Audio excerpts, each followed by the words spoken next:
Assalamu alaikum. Welcome to another video. I wanted to present this originally in the past on a live presentation, but I guess destiny has it that it would be better presented in a video, which is why I made this presentation. It can get quite distracting sometimes, at least for me personally, when you're trying to really elucidate a point that is pretty intricate and requires a lot of focus. So it can be quite distracting with live chat and questions and engagement ongoing. The topic of this video mainly covers a perspective on the purpose of what they call abrogation. I do want to preface this by saying that abrogation itself is a very deceitful, cleverly crafted word to hide something quite profound about the nature of the Qur'an and the nature of revelation and the evolving inquiry regarding the Qur'an and its relevance to us in the modern world. So in order to do that, I am going to just quickly give you some idea of the type of corruption that we're dealing with. And to start things off, I do want to mention some updates with the channel, with this path. At the moment, if you're not aware, I'm working privately on a translation of the Qur'an that is faithful to the Arabic that the Qur'an employs and also consistent and not redundant, not poetic in any way, simply what's there on the pages of Allah. Throughout that process, though, a lot of things have come to light that I will try to share when I get the chance, when I have a organized way to present the information. It might be shocking to some of you, or a lot of you, but nonetheless I find it important. I should say that the translation of the Qur'an is a massive undertaking, and this endeavor requires that steps be taken to ensure as much as possible is extracted from the information that Allah gave us in the Arabic, in an English language, for all of us to take advantage of. So that requires first the vocabulary, which is phase 1, and that's over 80% complete. Phase 2 requires actually crafting the ayahs in their sentence structure, and there's a lot of interesting analysis to be seen from that, and possibly I expect a lot of review as well on phase 1. Phase 3 is really about the final actual publishing of the translation. I don't want to talk too much about that at this stage. It's a bit premature. But the point of this endeavor is to make the Qur'an fully accessible for all of humanity once again, and not in the hands of a few that may have some unfair advantage, whether that be the Arabic tongue, which does have trade-offs right now because the meanings have been cleverly altered, or it could be some unknown cheat sheet that we are not privy to, but many secret societies have, that gives them some insight into some of the revelations the Quran entails. I'm also working on developing part 8 of the Mecca series. That's going to entail a lot of history, in fact, the large majority of it, the genealogy of the messengers and the important figures in the Quran, the nature of our time, our place in that history, because we are actually within the history of the Quran, and perhaps a bit more about the structure of the Qur'an as it relates to the revealing of its surahs and its ayahs, if that's at all possible to show in that part. So stay tuned for that once that's finalized. Another thing that I'm working on, obviously the translation is the priority, but along the way, like I mentioned, there are lots of insights that I think will prove very, very important in the near future. That's not suggesting I have anything innately special, unique to myself about that anyone couldn't find. That's not at all what I'm saying. I'm saying that sometimes, in the most unlikely scenarios, Allah does what He wills, and He causes things to be discovered at just the right time.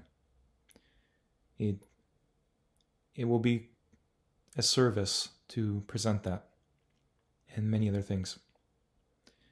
So, without further ado, let's look into some problems with translation, because I don't know if people realize at the moment, but the Quran translation that they tend to read has not actually been given any kind of oversight whatsoever. And what I mean by that is detail has not been paid attention to when those who confide by Allah in the last day know that Allah's words are precise. They are definitive, for He's the definer of reality. So it's only fair that we take His words seriously, letter by letter, word by word, ayah by ayah. You might think that perhaps it's a matter of just nomenclature and vocabulary. It's actually a grammatical problem as well, because the same people that made dictionaries for us, that obviously they could only do so much damage, and I'm not talking just by humans as well. They had help from other beings. But I'm also talking about the same people created a lot of the rules and exceptions to those rules without actually following them. That doesn't mean Arabic was made by arbitrary hands, not in the least. It just means that you have to really comb through every single aspect of the Quran to your discretion to know truly what's been done. We know the Quran has never been changed, so it's only fair that the people's perception of this unchangeable record is the only thing that they can do. So let's look at a few examples.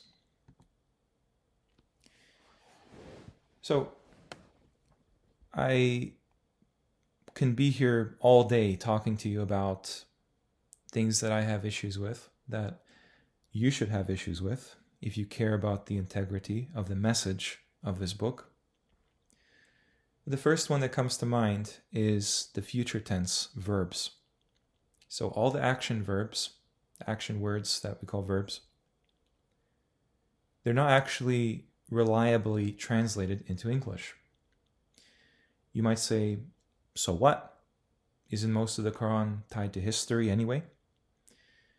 Aren't we expecting things to happen in the future of, just dramatic spectacles that we call miracles?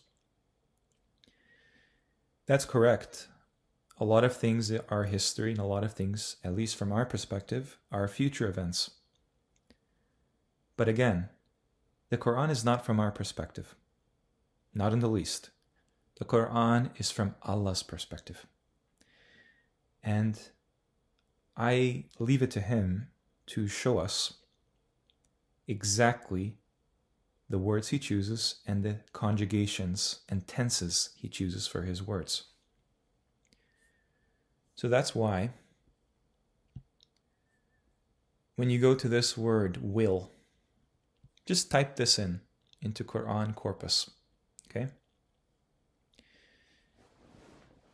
If you have a look at all of the verbs, practically all of them that use allegedly this conjugation of future tense. For example, will not return. Will you do? Okay? When you read that in English, you're assuming that this is something that's expected and not something that's going on. This word right here, yarji'una, means to return. But this tense and conjugation, and I just want to show you how to use this website.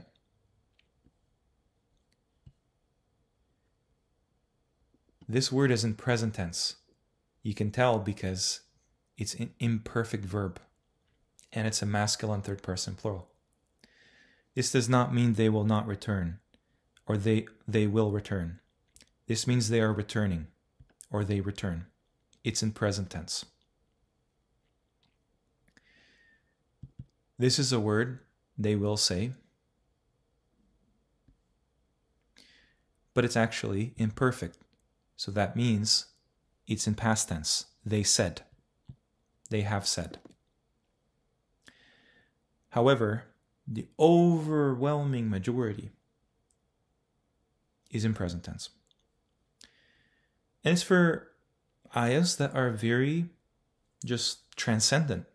It's about the gathering of people on the Day of Judgment, the reviving of people from the graves. How could that be in present tense and we not translate it reliably, loyally? For example, this one. To him you will be returned. No, to him you all are returning. Towards him you all are returning. That's what that says. You all are being returned. This is a passive version, so it happens to the person that references. Why am I showing this? I'm showing this to show you that every single one in this list, practically all of them, doesn't reflect what's in Arabic. And that should raise an eyebrow, because clearly this translation is Sahih International, right? The very first publishing of this translation by 3 women was actually in opening pages called The Translation of the Meaning of the Qur'an. Not the translation of the Qur'an. Here's another one. This word, we will forgive. No, that's we could forgive. It's not even close to a present tense. It's actually conditional. And let me explain something to you, that there are future tense words in the Qur'an, and all you have to do is you have to add the letter sin to the front of the verb. For example, we will make you read. Okay?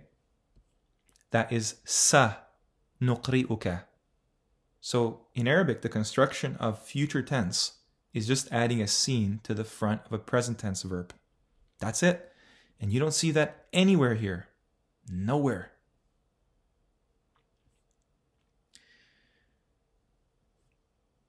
Let me find you another example, just to hammer in the point.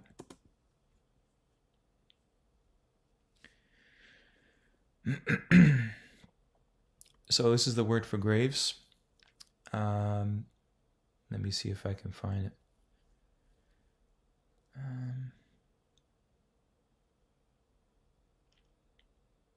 Right here. This one concerns the hour. It says, in square brackets obviously, and that they may know that the hour is coming. No doubt about it. And that Allah will resurrect those in the graves. Well, this word, yab'athu, this word is in present tense. So if you keep the meanings that they put there, it says, Allah He is resurrecting whoever is in the graves.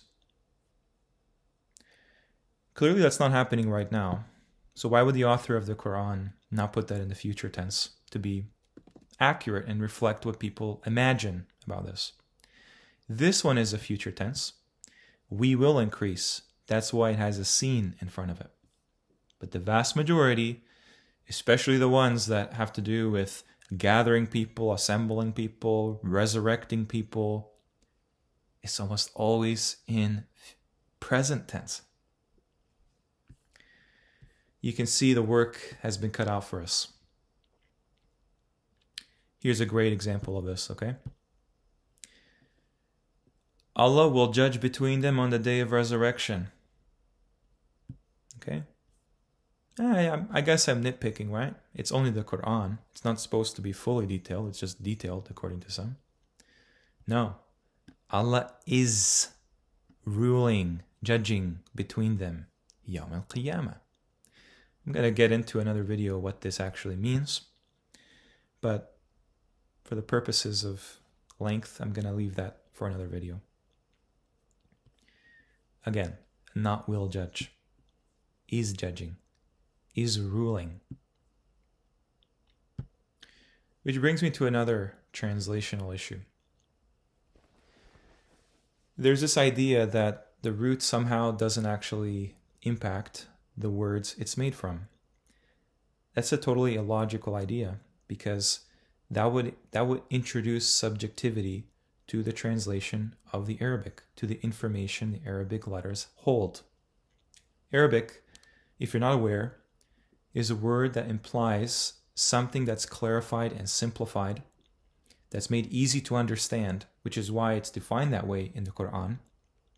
Yes, it is the Arabic language itself, but I'm explaining what Arabic actually means and why it's called the Arabic language in Arabic. And you can tell that from 3 letters, you can create so many words, so many verbs, so many conjugations, just from 3 letters. The compression of information in Arabic is unlike any other language. You can't compare it to other Semitic languages because they have not even the same amount of, they have ambiguous sounds and they have ambiguous spellings, and they're actually borrowing what Arabic has innately. So when you go to this word, nahara, you'll see that this word daylight, okay, has to do the daytime or the daylight, even though they don't translate it like that, because when you read that, you're not aware that there's a difference between this and yawm as well. Yawm is day. This is daylight, daytime, okay? And what's interesting about this, I'm going to show you an example in a minute. This root has to do with rivers, all to do with rivers. Al-anhar, an-nahr, okay? And I'll show you why appearances can be deceiving if you don't read what's literally there. I'll give you the example in a minute. Here's another interesting one. So, when I just type in the word wife, I should get one word because that would embody that meaning. But people that translate the Quran, they don't care about that. They're not in the business of discovering and letting the Quran speak for itself. So for one word, wife, I have all kinds of words. Imra'a, ahlika, zawjuka, nisa, sahiba. What's the word for wife? You see, this is the task at hand. There's never been, thanks to our Arab-speaking friends, an effort to clarify and define what Allah made clear. You can't tell me wives of the Prophet. Is nisa. No translator would ever dare put there the wives as the title for Surah 4. Same with azwaj.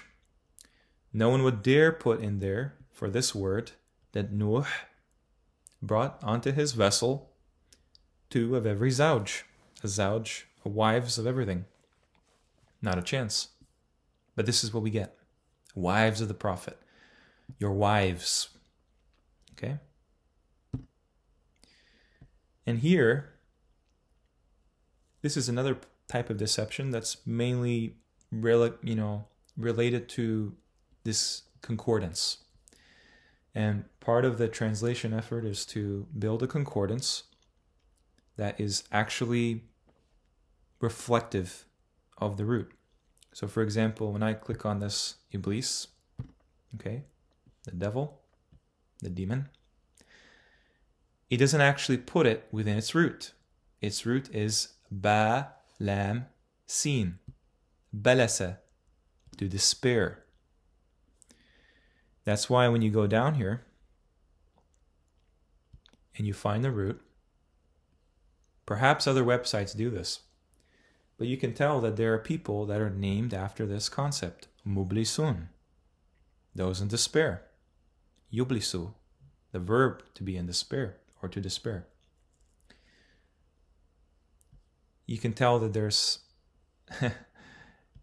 all kinds of issues.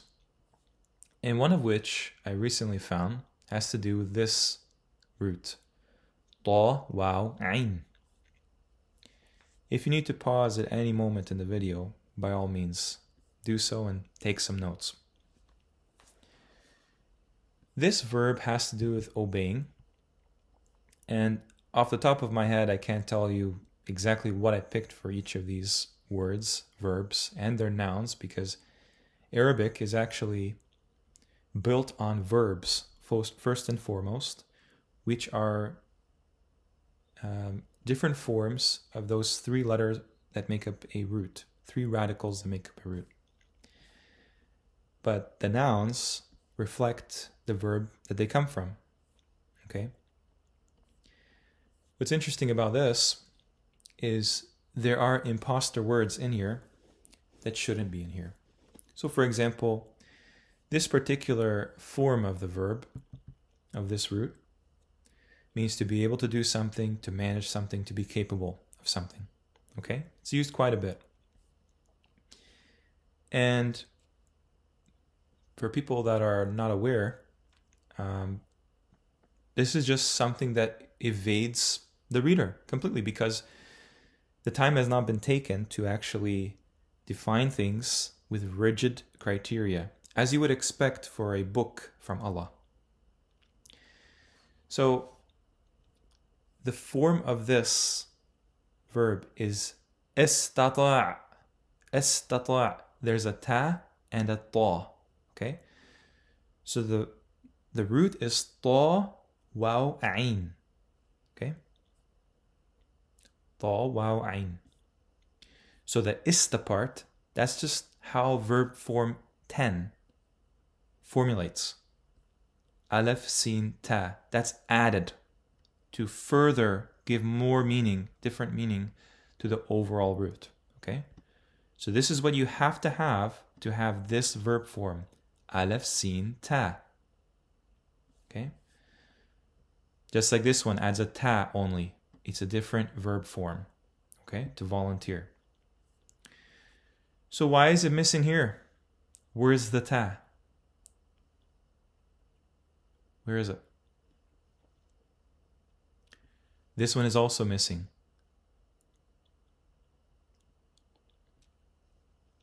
Tasta'. Okay? And I'm going to show you why, because for people that are unfamiliar how these things are conjugated, right? Remember these two. Tasta', asta'u. All right? This is the verb. What's interesting about this is they tell you it's an alternative form of this word. If you believe that, then you're a sucker. Because that's an excuse. It's not an alternative form of this verb. And you know why? Because Allah uses this form and this form because this is a different root entirely. Okay? He uses this form, the actual form, with this form of another root, another verb entirely. And they're hoping you wouldn't know. This is a story from Surah Al-Kahf. It talks about a wall, the wall. And I challenge anyone to point to me which wall that is. So it talks about the orphan boys in the Medina. When I go down further, okay, I'm going to find this. You were able. They say this is form X, just an archaic form of it, right? When I go back, okay, Khidr, the person called Khidr, uses this form twice. Okay? Uses it here too. You have upon patience, sabr, endurance. Okay? But then here, it changes.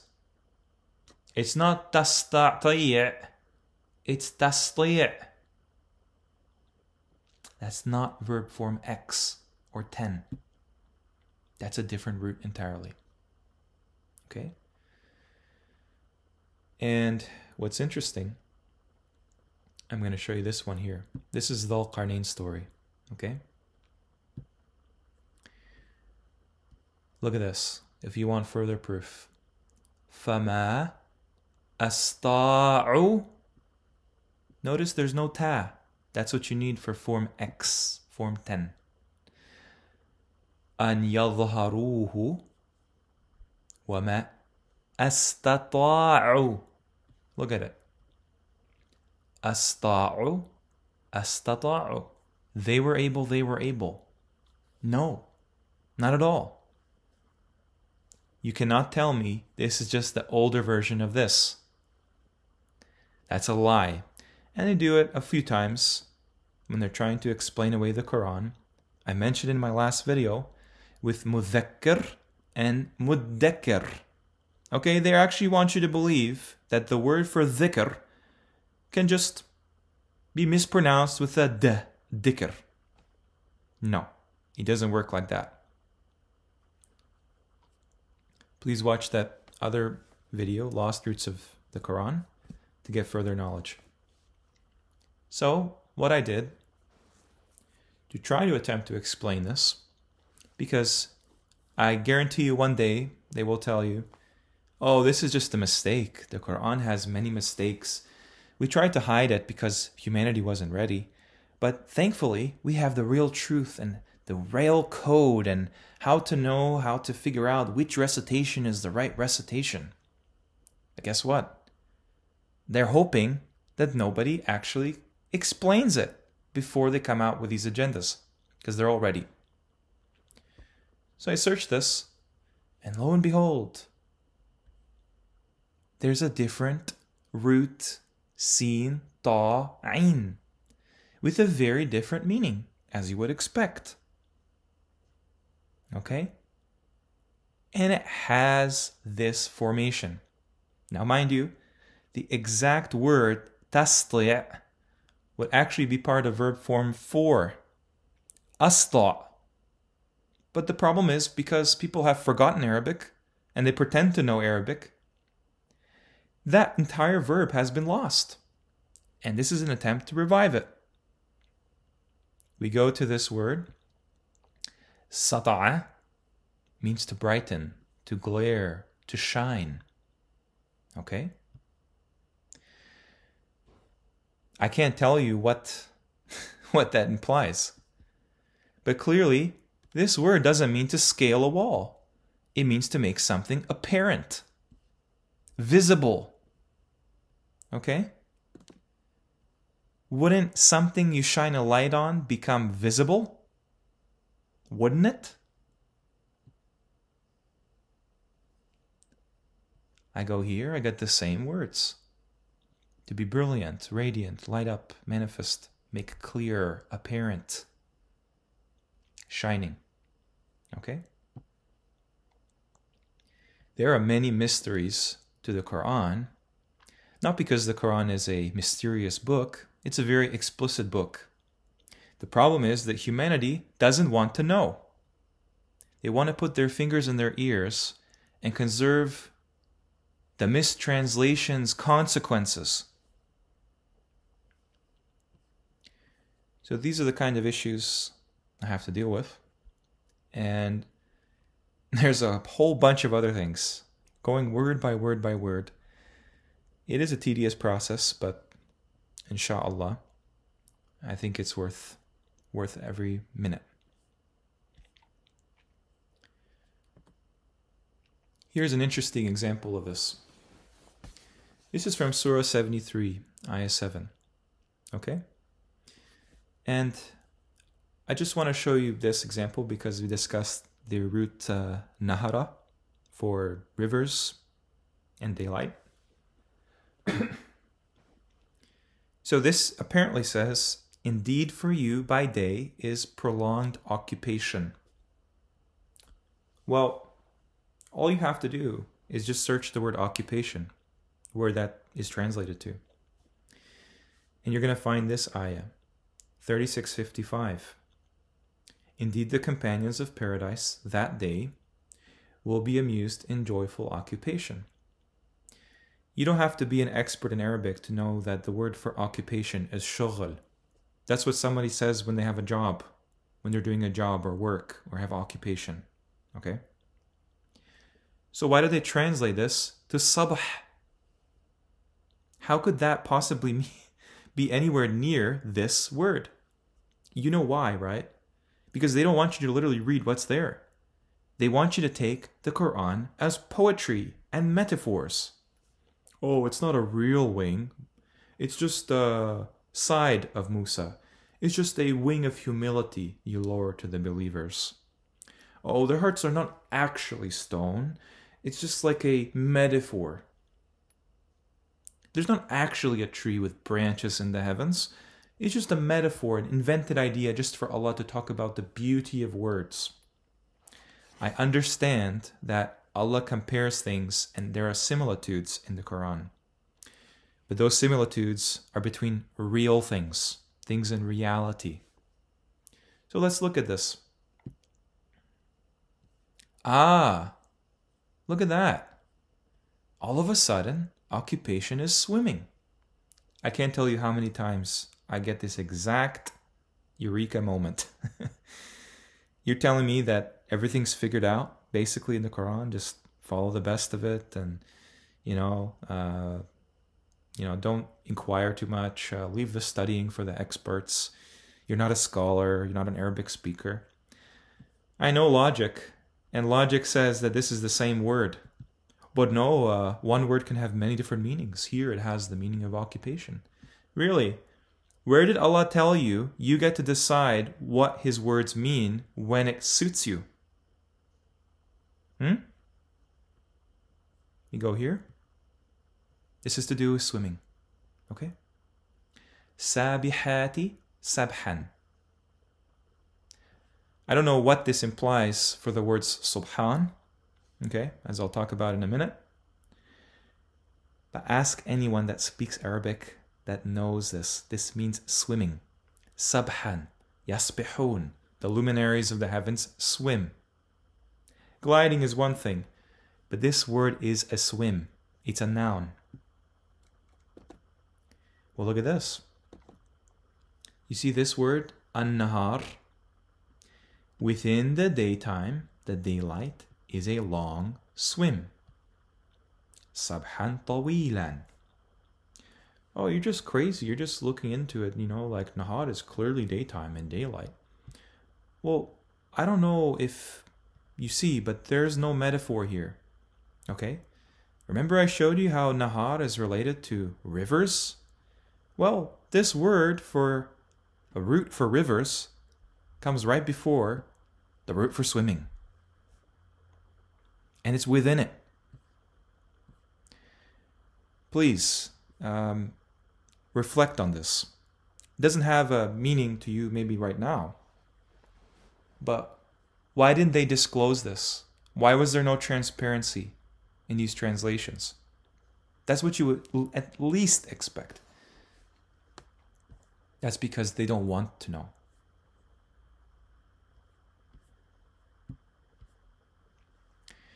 So, like I said, subhan. What form does subhan take? Well, it takes the form of a noun that explains the noun it comes from, as you can imagine. Hasb, husban, shakr, shukran, barak, burkan, sabh, subhan. I'm not here to explain these things, but clearly the Qur'an shows you the patterns. Okay? If sabh means swimming, imagine what subhan is. Oh, I know, it means exalted is God and glory be to God. Okay, fine. Take that. But I want to see the Quran literally understood, exactly what it means, letter by letter. Subhan is a noun, and it's possessed by Allah, subhanahu. So it stands to reason that does have something to do with the root, whatever it is. That's how Arabic works. A masbah is a swimming pool, but a misbaha is rosary beads. I wonder why. So that brings me to the topic at hand, which is called naskh. Okay? This is the word for abrogation, mind you. And I'm going to show you that this is actually the word in Islam for the script of the Quran. One of the first scripts of Islamic calligraphy, by far the most common and widely accepted script for the Quran. This is what Hafs and asim. This is what the actual Mus'haf of the Quran, Uthmani, the Ottoman writing, the Roman writing system of the Quran, Mus'haf.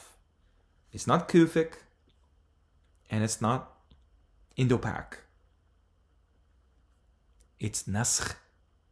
And you got to wonder, why did they call this writing system that's used for the Quran, the most lofty book we can imagine,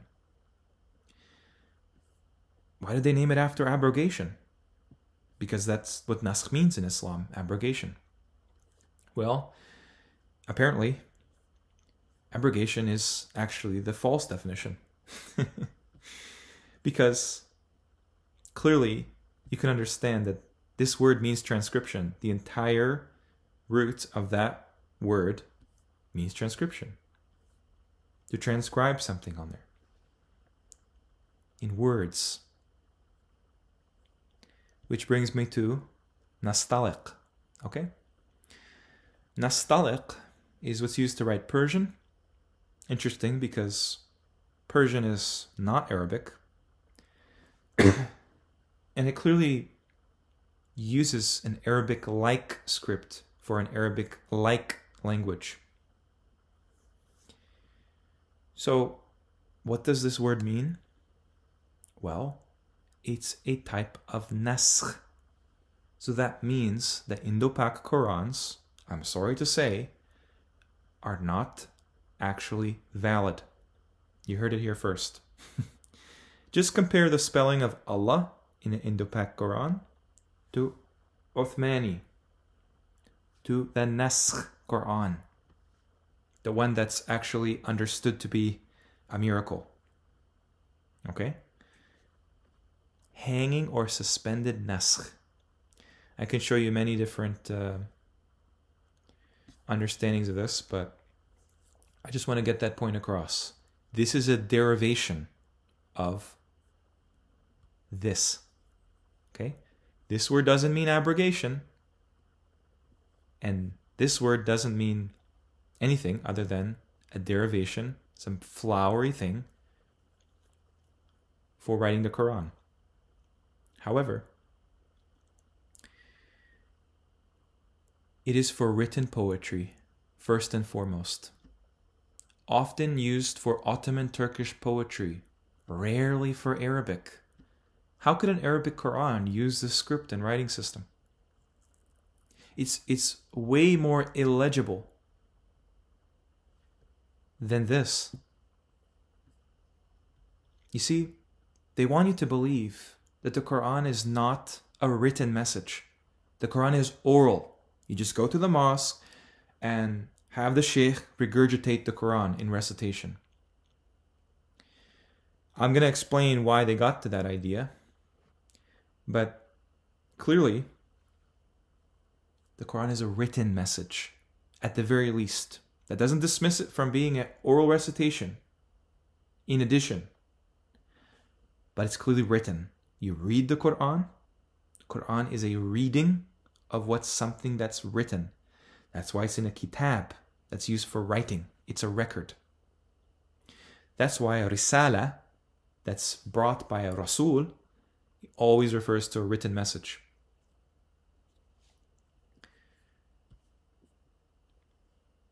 So let's look at the tafsir of naskh. So remember, the word naskh means transcription. You can just look at it. Nothing else, no other type of writing in Arabic comes anywhere close. Okay, they have all these different 6 pens of Islamic calligraphy. No, it's naskh. That's what the Quran is written on. That's the style, the font that's used. Doesn't seem like much, but you can appreciate that.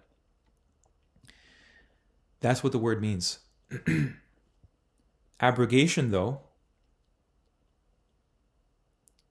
that is the invented term, and I'm gonna explain why I think that this is the one that was adapted from the original meaning.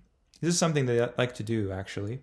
If you open a dictionary, you're gonna notice for any word, any root, anything, you're gonna find several definitions, because the purpose of the dictionary is really to compile all kinds of used meanings of the word that don't necessarily reflect the actual central original one meaning that the Quran uses for its words. And you can imagine we do the same thing. If you put in anything like the word division or reading, okay, you're going to find many definitions in English for that because of its use. That doesn't mean it has many definitions. That just means the definition and meaning evolved over time because people tend to use languages poetically. That's what they tend to do. Allah doesn't, because He knows everything. So, let me just keep in mind, you probably guys know what this means, but all it means is that there are ayahs in the Quran that don't apply anymore in some way. For example, some ayahs that are in the Quran that are seen as legislative ayahs don't apply anymore because even though they're there, they say that they're abrogated. Okay? This is an invented word that they just basically it's a pleasant sounding word to say deleted. It's deleted. Okay? So sometimes an ayah will be revealed and it won't make it into the Quran. This is blasphemy. This comes from external sources like riwayat, what they call the hadith corpus, that say that, oh, the Prophet was revealed to an ayah and it didn't make it into Quran somehow. Okay? But for some reason, the ruling applies, even though there's no Quranic basis. It's just in hadith, which is not protected by Allah whatsoever. With few exceptions, Islamic revelations do not state which Quranic verses or hadith have been abrogated. They even take hadith in abrogation because they view hadith as wahi. They will never tell a Christian that, or a non-Muslim, but they'll definitely tell somebody who values the Quran that. That's the hypocrisy. Muslim exegetes and jurists have disagreed over which and how many hadith and verses of the Quran are recognized as abrogated, with estimates varying from less than 10 to over 500. They're literally telling you they believe the Quran does not apply like all the other ayahs apply. Either the Quran applies fully, literally, in its intended purpose, or it doesn't. If it doesn't, then that just means that you don't believe in the Quran. If you pick and choose and make things subjective, then you're a hypocrite. Look at all the definitions that they get from Orientalists. All the dictionaries are made by Orientalists, by the way. So it's literally it's not literally, but figuratively a minefield to figure out which is the correct definition and which is attributed to poetry and elaborative usage of the word. Nasakh in the Arabic language can be defined as abolition, abrogation, cancellation, invalidation, copying, or transcription. Interesting, they put that the last one there. Okay? Copying would suffice in some way, but not fully. But this is what they believe. They believe this ayah has been invalidated. This ayah has been cancelled. How dare they even suggest that with a straight face? I don't know how these people sleep at night. As an Islamic term, there is a lack of agreement among scholars on what a naskh is.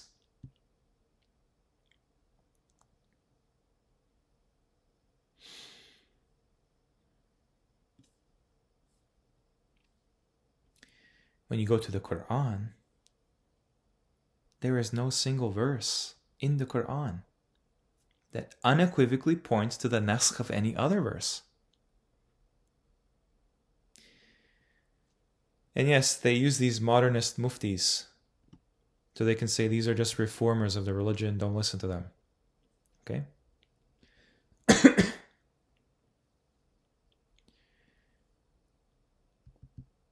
None of the ayahs actually talk about abrogation. They talk about something being transcribed because that's what the actual meaning of the root is. And by the way, please look at the Arabic for these translations. These people, they're not even real Muslims. They're like the same sectarians that the people who listen to this channel understand to be deceptive. Whether they're Shia or Ahmadiyya or Sunni or Sufi, I don't care. Call yourself whatever you want. You're trying to make the Quran fit your narrative instead of making your narrative fit the Quran. Letting it speak. So, when you go to look at the root, what do you see here? Delete, abolish, abrogate, invalidate, repeal, revoke, withdraw, cancel, replace, substitute, transcribe, copy. To copy, to photocopy. This is the base verb. Okay? A nasikh is a copyist, a transcriber, a copier. This is a totally invented abrogate. What is an abrogator? What's an abolisher? Look, transcriber, copyist, copy machine, copier, copied, duplicated. Abrogated? Abolition, invalidation. But look, then it has here the actual example. Pen of the Naskhi script. Do they know something that we don't? Did they name the Quran Mus'haf abrogation? The script abrogation. That would be a compelling idea, but nobody will claim that. Which is why, at the very least, you're talking about something being copied.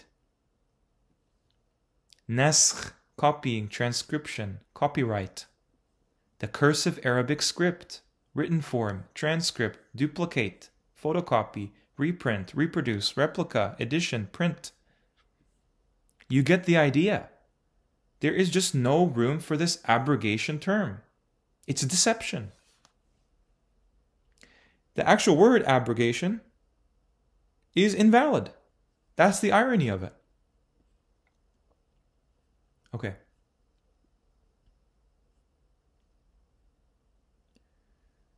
So, go here. Literally copy transcription. The cursive style of calligraphy most commonly used to write Arabic. That's it.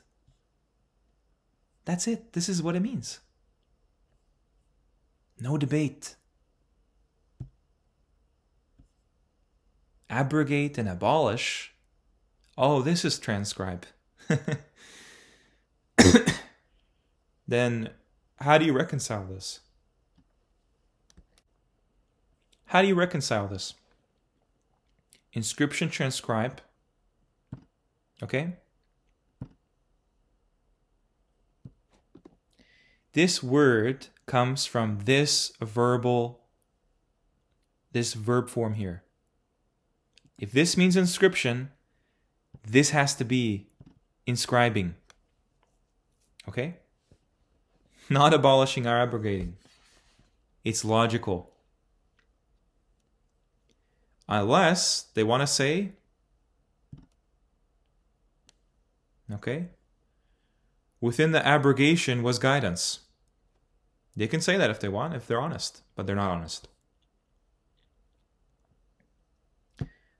So let's look at the etymology, what abrogation means. Okay? Now here's the interesting thing. You've already proved it doesn't mean that. So let's show you why they picked this word and what it hides, which is why half of these scholars can barely speak English, okay? But they still use this word. They're taught to use this word and other similar words like jurisprudence or whatever. The act of abrogating or repeal by authority. Okay, so let's go to Latin, since that's where it apparently comes from. A formal repeal of a law. Okay? Now, it comes from abrogo. Look at this. To take away from, to inquire. Okay? So this is what they get the word to mean because of how it's used in law today, right? To abolish, to abrogate, to annul, to take away or deprive. This is the figurative meaning, okay? Not for the legal system in general. So if you separate those two words, okay, you get ab-rogo. Ab means from or away from, okay? Rogo means to ask or inquire. To ask, to inquire, to request, to beg, to solicit, to pray to. A lot of people tell me, what are we supposed to do in this time? If we're not bouncing up and down 5 times or 3 times a day, what are we supposed to do with our time? Given that we have the Qur'an in its full form, protected, authentic, unadulterated. All we're missing is the meaning, right? All we're missing is a valid translation that attempts to cover as much ground as possible. By no means could it actually reflect what Allah knows about the Quran. Not at all. But clearly there's an issue. There are contradictions in the meaning, not the Quran. Allah says the Quran has no variance. They would have found variance in it if it did. No variance. So you can throw the variant qira'at in the garbage as a concept. Maybe they use the word abrogated. Maybe they call the script of the Quran abrogation. Because the actual Latin word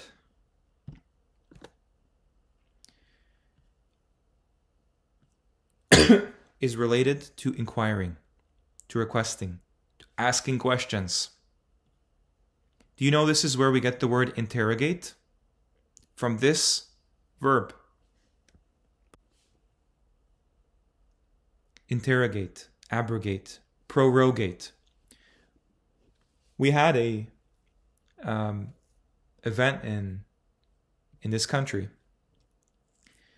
where the leader resigned and he asked the parliament to prorogate parliament, to shut it down until a later date when his party elects a new leader and they can open up parliament again.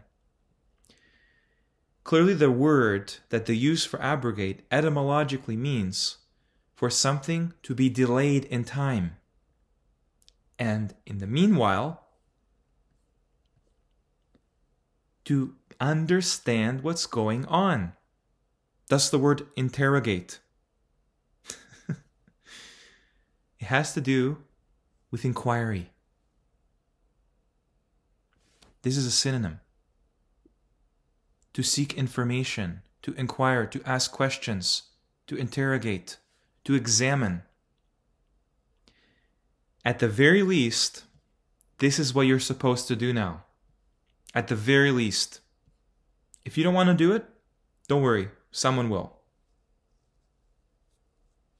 But this is what this means, asking, requesting from. Asking from. Seeking information. There's no book on earth that will tell you what the Quran doesn't already tell you. Accurately. There's always a percentage of falsehood outside the Quran. That's the nature of where we live.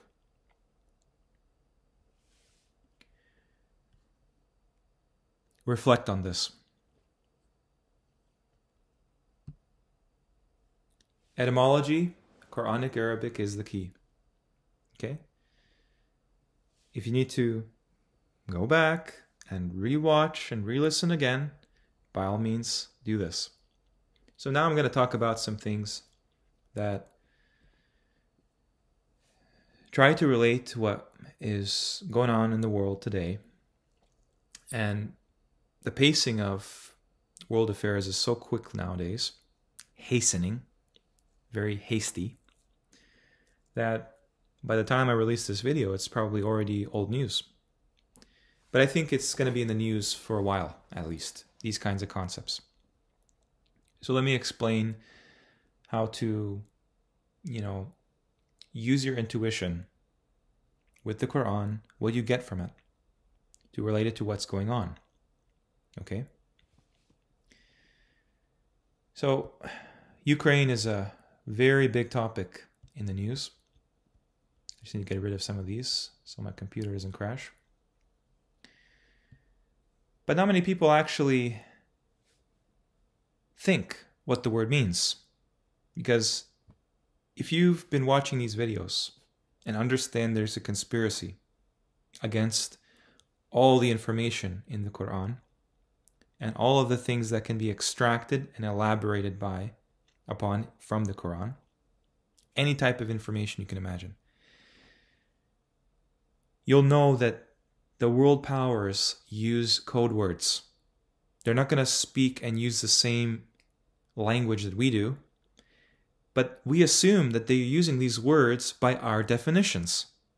They're not. They know there's more to the world than meets the eye. But they never inform us of that, because that would give up the deception. Ukraine literally means borderland. Ukraina, the end. You're in the end. Okay? The land around a given center. That's what Ukraine means. So when you say Ukraine, they're talking about the borders of the land. Okay? Well, interestingly enough, there's already a word and root that conveys this in Arabic. Taraf. Okay? Taraf talks about the borders of the earth. Twice. I'm going to walk you through it so there's no discrepancy. I think we can agree there's no discrepancy in Allah's book, right? I think that's very reasonable to suggest. Unless you want to suggest that you know better, and you know when Allah meant to use a different definition for the same word, right? You're gonna actually take that to Him, right? Ridiculous. Have they not seen that we set upon the land? This word is earth, diminishing her from her borders. Okay? This is the earth, feminine noun. Ha means feminine. Atrafiha means borders. Her borders.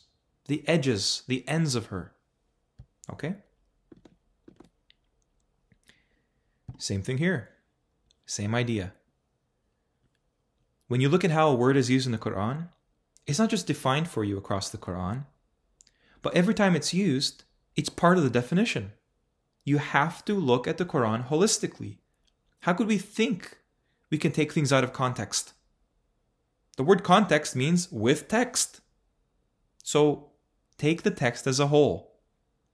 Quran did not come in a bunch of pages that people just compiled together after the Prophet's death. That's a fairy tale. Quran was a divine decree.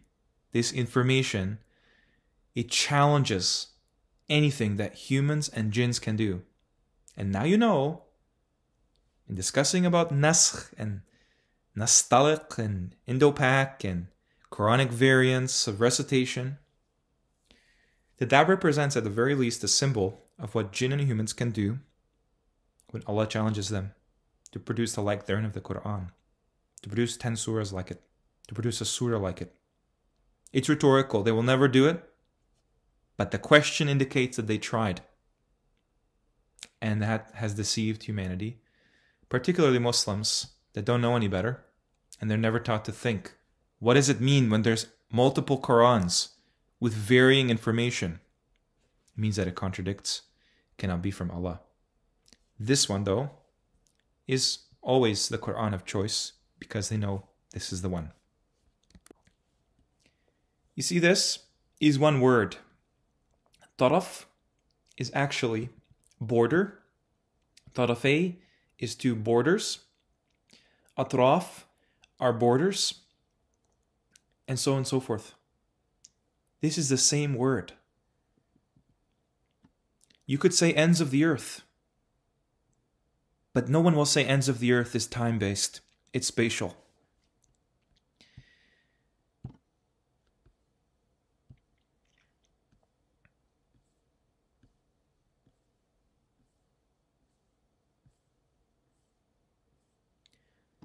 Atraf al-Nahari. This is the Nahar, same Nahar that you swim in, as I showed earlier. Boundaries of the Nahar. This might be review for some of you, but I find it important to highlight the deception. وَأَقِمْ الصَّلَاةَ طَرَفَيْ النَّهَارِ. In fact, these are two nouns right here. There's no at the, as you would expect, because prepositions are used many, many times across the Quran. Nothing here. As-salat tarafay an-nahar. Three nouns back to back. That invites possession of nouns. It's like saying al-masjid al-haram. You're not saying the masjid at the haram, the masjid of the haram. Borders of salat. Borders of an-nahar. Okay? You get the idea. Ukraine, code for the taraf. What does that sound like to you? Taraf. Does it sound like tariff? Because it sounds like tariff to me. Tariff. Ta'rif. Arrafa. Do you know what arrafa means? It's actually used in the Quran. And it means actually to define something. Like literally drawing a line in the sand. A definition. That's why that place called Al-A'raf is related to that word. Ta'rif means definition. It's the verbal noun of that verb. Ta'rif, that's one possibility for the origin of the word tariff in English. And taraf as well. Tarf even is where we get the word turf. Like, this is my turf. This is my land. As far as the eye can see, it's talking about spatial orientation. This is why they talk about tariffs in the news. It's a joke. And they use the number 25 all the time. Because 25 is Surah Al-Furqan, the separator, the divider. When things divide and separate. The criterion for it. So, when you go to Trump, which you'll see in the news for quite a while possibly. This word is actually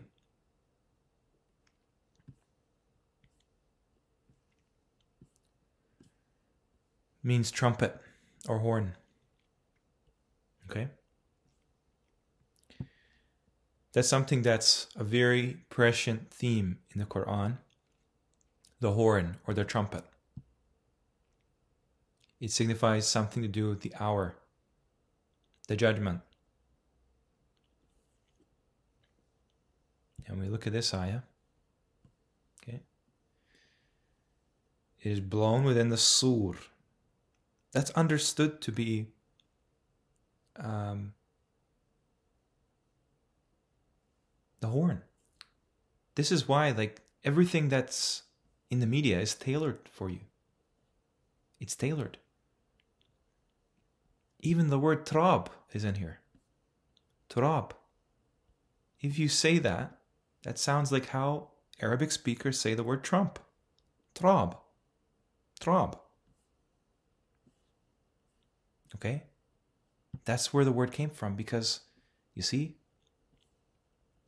it deals with this concept in Islam called the resurrection.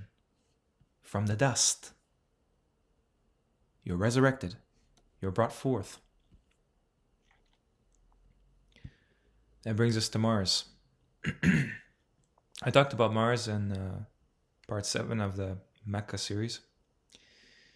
The US will plant the American flag on the planet Mars and even far beyond. Okay? This is just one of many press releases regarding Mars.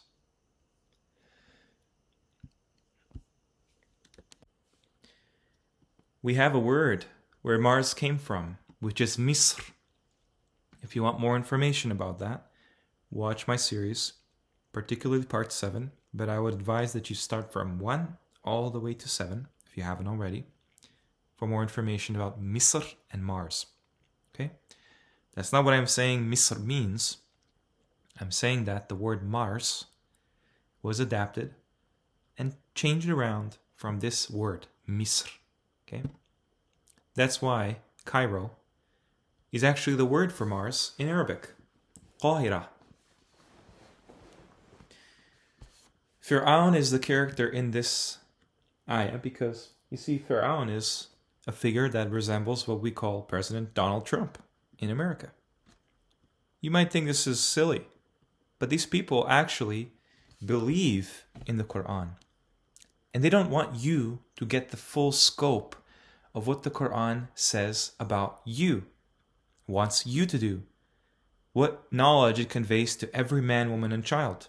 They want to keep this for themselves. So they play these acting games to ensure the bloodlines never change. There is a bloodline to Fir'aun in the Qur'an as well. And he says to his people, is it not that the kingdom of Misr is for me? All right? Think about that. Colonizing Mars and colonizing Misr.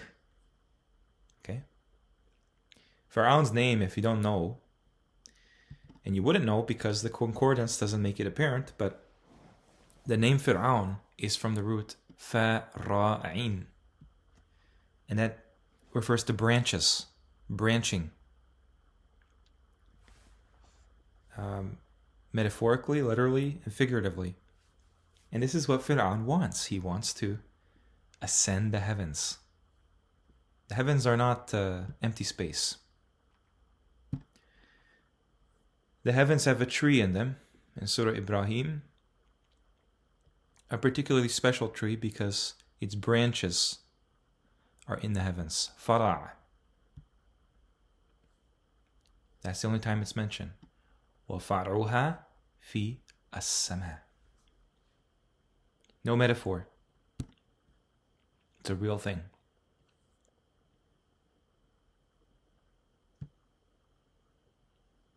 Then we talk about Greenland. Okay? Why does Trump want Greenland, and what do its people think? This is also in the news. it's continuing story, because what they're doing at the moment, strangely, after a year of this channel, there's just been all kinds of strange, almost unpredictable and kind of wild card moves in world affairs.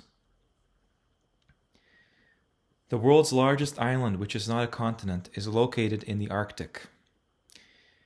You're probably aware that Trump actually states that he doesn't rule out military invasion to acquire that landmass called Greenland, which is all ice basically. But what I want to draw attention to is that the name is Greenland when most of the land is ice. Now, the main reason, aside from the minerals and natural resources that the US will probably need in the coming years, is that the main reason for this push to acquire that land, okay, which has a fraction of people, only 56,000 people live there, okay, is for national security. Why? Because the Arctic is a new theater for a new type of war, for a new type of conflict. That's why in Canada, right at this very moment, they're training soldiers in the Arctic regions. Okay? There's something in the Arctic, like I said, after a year of this channel, just watch the Mecca series and think about why so many pieces are being moved on the chessboard in politics to make it appear like this is all organic. It's not organic. The ice up there is melting, and it's going to reveal something pretty spectacular. It's going to reveal something that they have been anticipating for a long time. It's actually melting at an alarming rate, sources say. This may be more accessible as global warming leads to some of the ice covering Greenland to melt. It's not just Greenland. It's everything beyond Greenland. Greenland is just one of the closest launch pads to whatever is up there. I'm not going to tell you what that is. I don't really know, but I have a good idea.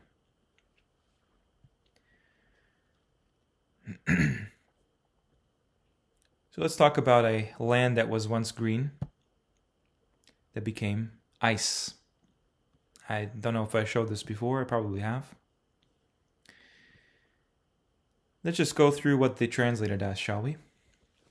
It may be that my Lord will give me something better than your garden, and will send upon it a calamity from the sky, and it will become a smooth, dusty ground.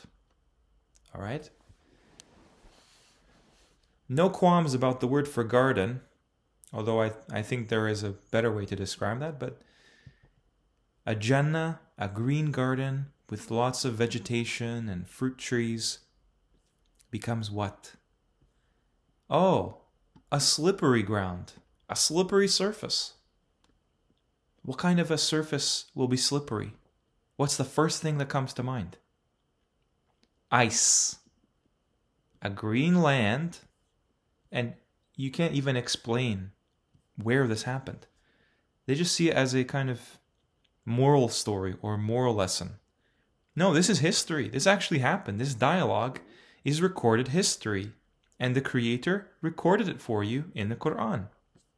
It's relevant enough to be in the Qur'an, where so many things from Islam today, from pretty much anything that we hold dear, is not even mentioned in the Qur'an. There's no companions of the Prophet in the Qur'an. You could say Zayd is one of them, but there's many Zayds. Pick one. There's no Ali in the Qur'an. There's no Shia Imams. There's no Umar. There's no Abu Bakr. There's no Uthman. There's no Aisha. There's no Khadija. All those people are not important enough to Allah. And practically, they don't exist because this is a fully detailed book. Fully detailed. You don't need to go to external sources. Why would you? They're just going to tell you what the Quran already says. And they will add all kinds of elaborations that the Quran actually denies, that are at odds with the Quran. The Quran gives you all the ingredients to know the precise truth of what happened. And this is the whole goal. A green land becoming ice. And if you want more information why this means slippery, this is the verb to make slip. It's related to it.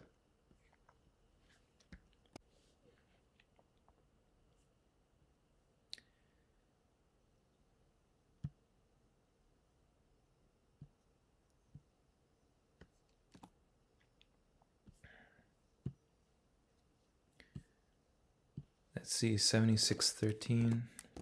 It's hard to remember why I posted all this. Oh, yeah, exactly. This is just to show you the contrast of Jannah. They're reclining therein on couches. They don't see within it a sun, nor freezing cold. Okay? Freezing cold is contrasted with the conditions of Jannah. All right? Why would that be the case? What is the purpose of ice in reality? Is it just where the sun doesn't really get all of its light as it's circuiting around the earth, above the earth? Well, it could suggest that ice actually crystallizes, holds something that was there in history and perfectly preserves it, because anything in the cold, in the freezing temperatures, is basically held like kind of preserved. A lot of billionaires want to preserve themselves in ice for that reason. But have you thought about maybe the word for the capital of Greenland in Greenlandic? It's pronounced nuke. Okay? Nuke.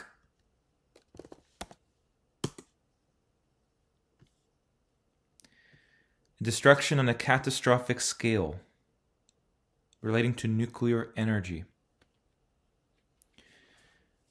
It's a bit of a sidetrack, but I feel it's important to show the people listening that the Quran already is way ahead of the game. And that is going to be introduced to us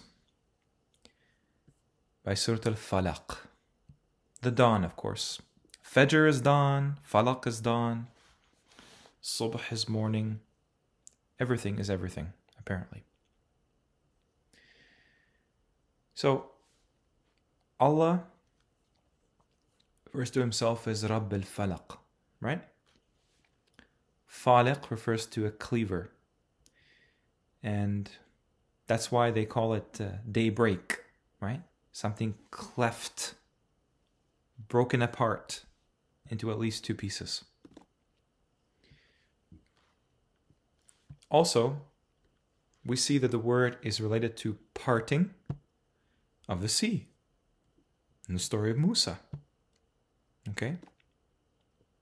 But let me just show you why I want to reveal this with the word for nuke, nuclear, and nuke, Greenland, which is now covered in ice. Allah, Faliq, Al-Habbi, Wan-Nawa. Don't ever try to claim that this means Allah cleaves grain and date seeds. This is a Orientalist's fantasy. This word Nawa, I've shown before, relates to nuclei.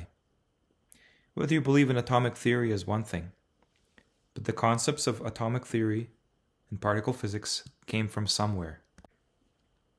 What the Qur'an so effortlessly informs us of is that Allah has the power to cleave or split the habbi, the particle, and the nuclei. No one else does. يخرج الحي من الميت. Okay? This is awe-inspiring, the capability of Allah to do this. Him. Not nuclear scientists. I don't know what they're doing with so-called nuclear capabilities. But clearly they want you to believe that they have that power. I'm here to tell you they don't. Which brings me to this. Nuclear holocaust. Let me see if I can find it. Oh yeah, it's under the word apocalypse. Oh, I may have removed it.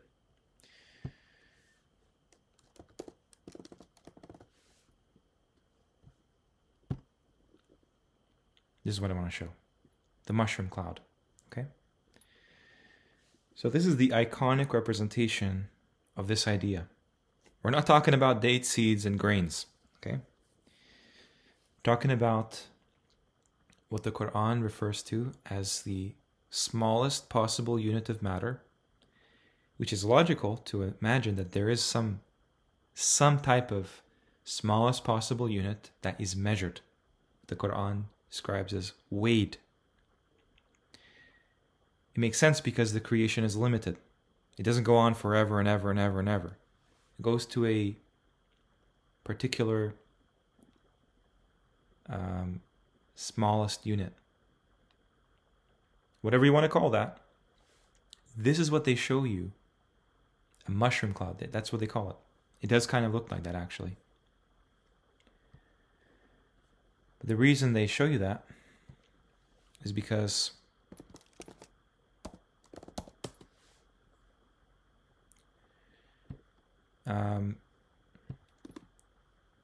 of this word, which has a parallel meaning to falaq. And that word is fatara. They put this as create, but really it means to originate. Okay, that's why they have the Fatir as originator. This is where the Christian idea comes from of God the Father. No, God the Father is in reality Allah Fatir. Okay, breaking apart flaws. Is this where the word future comes from? Futur. The origination of the creation after its destruction. And I show you this because the word in Arabic for mushroom is fitr. That's what we just celebrated in the Islamic world, across the world. Eid al-Fitr. And they never ask what fitr means. It just means to break your fast. No, it doesn't mean to break your fast. He's talking about a worldwide calamity after which the world is made again. Fitrat Allah. Okay? And that's why this word is so powerful. Because Musa escaped through the effect of this parting in falaqa. Only usage of this word as a verb. قُلْ كُلُّ فِرْقٍ, relating that to falaqa, groups. And then brought near for them was what? What is the thing that's brought near in the Qur'an? Jannah. Every single time. Azlifat al-Jannah. Uzlifat al-Jannah. Al-Jannah. Uzlifat. Where do you think Bani Israel went? They just crossed the sea from the Sinai to Arabia? Not a chance. That Red Sea is not on our maps. It's very likely above your head.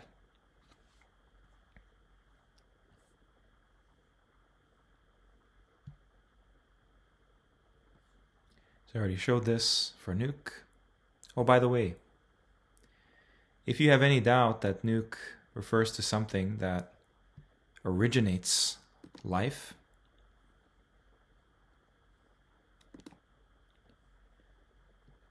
reverse it.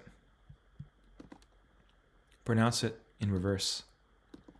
And what you get is kun. Nuke, destruction in English, right? It's just the backwards Arabic for kun.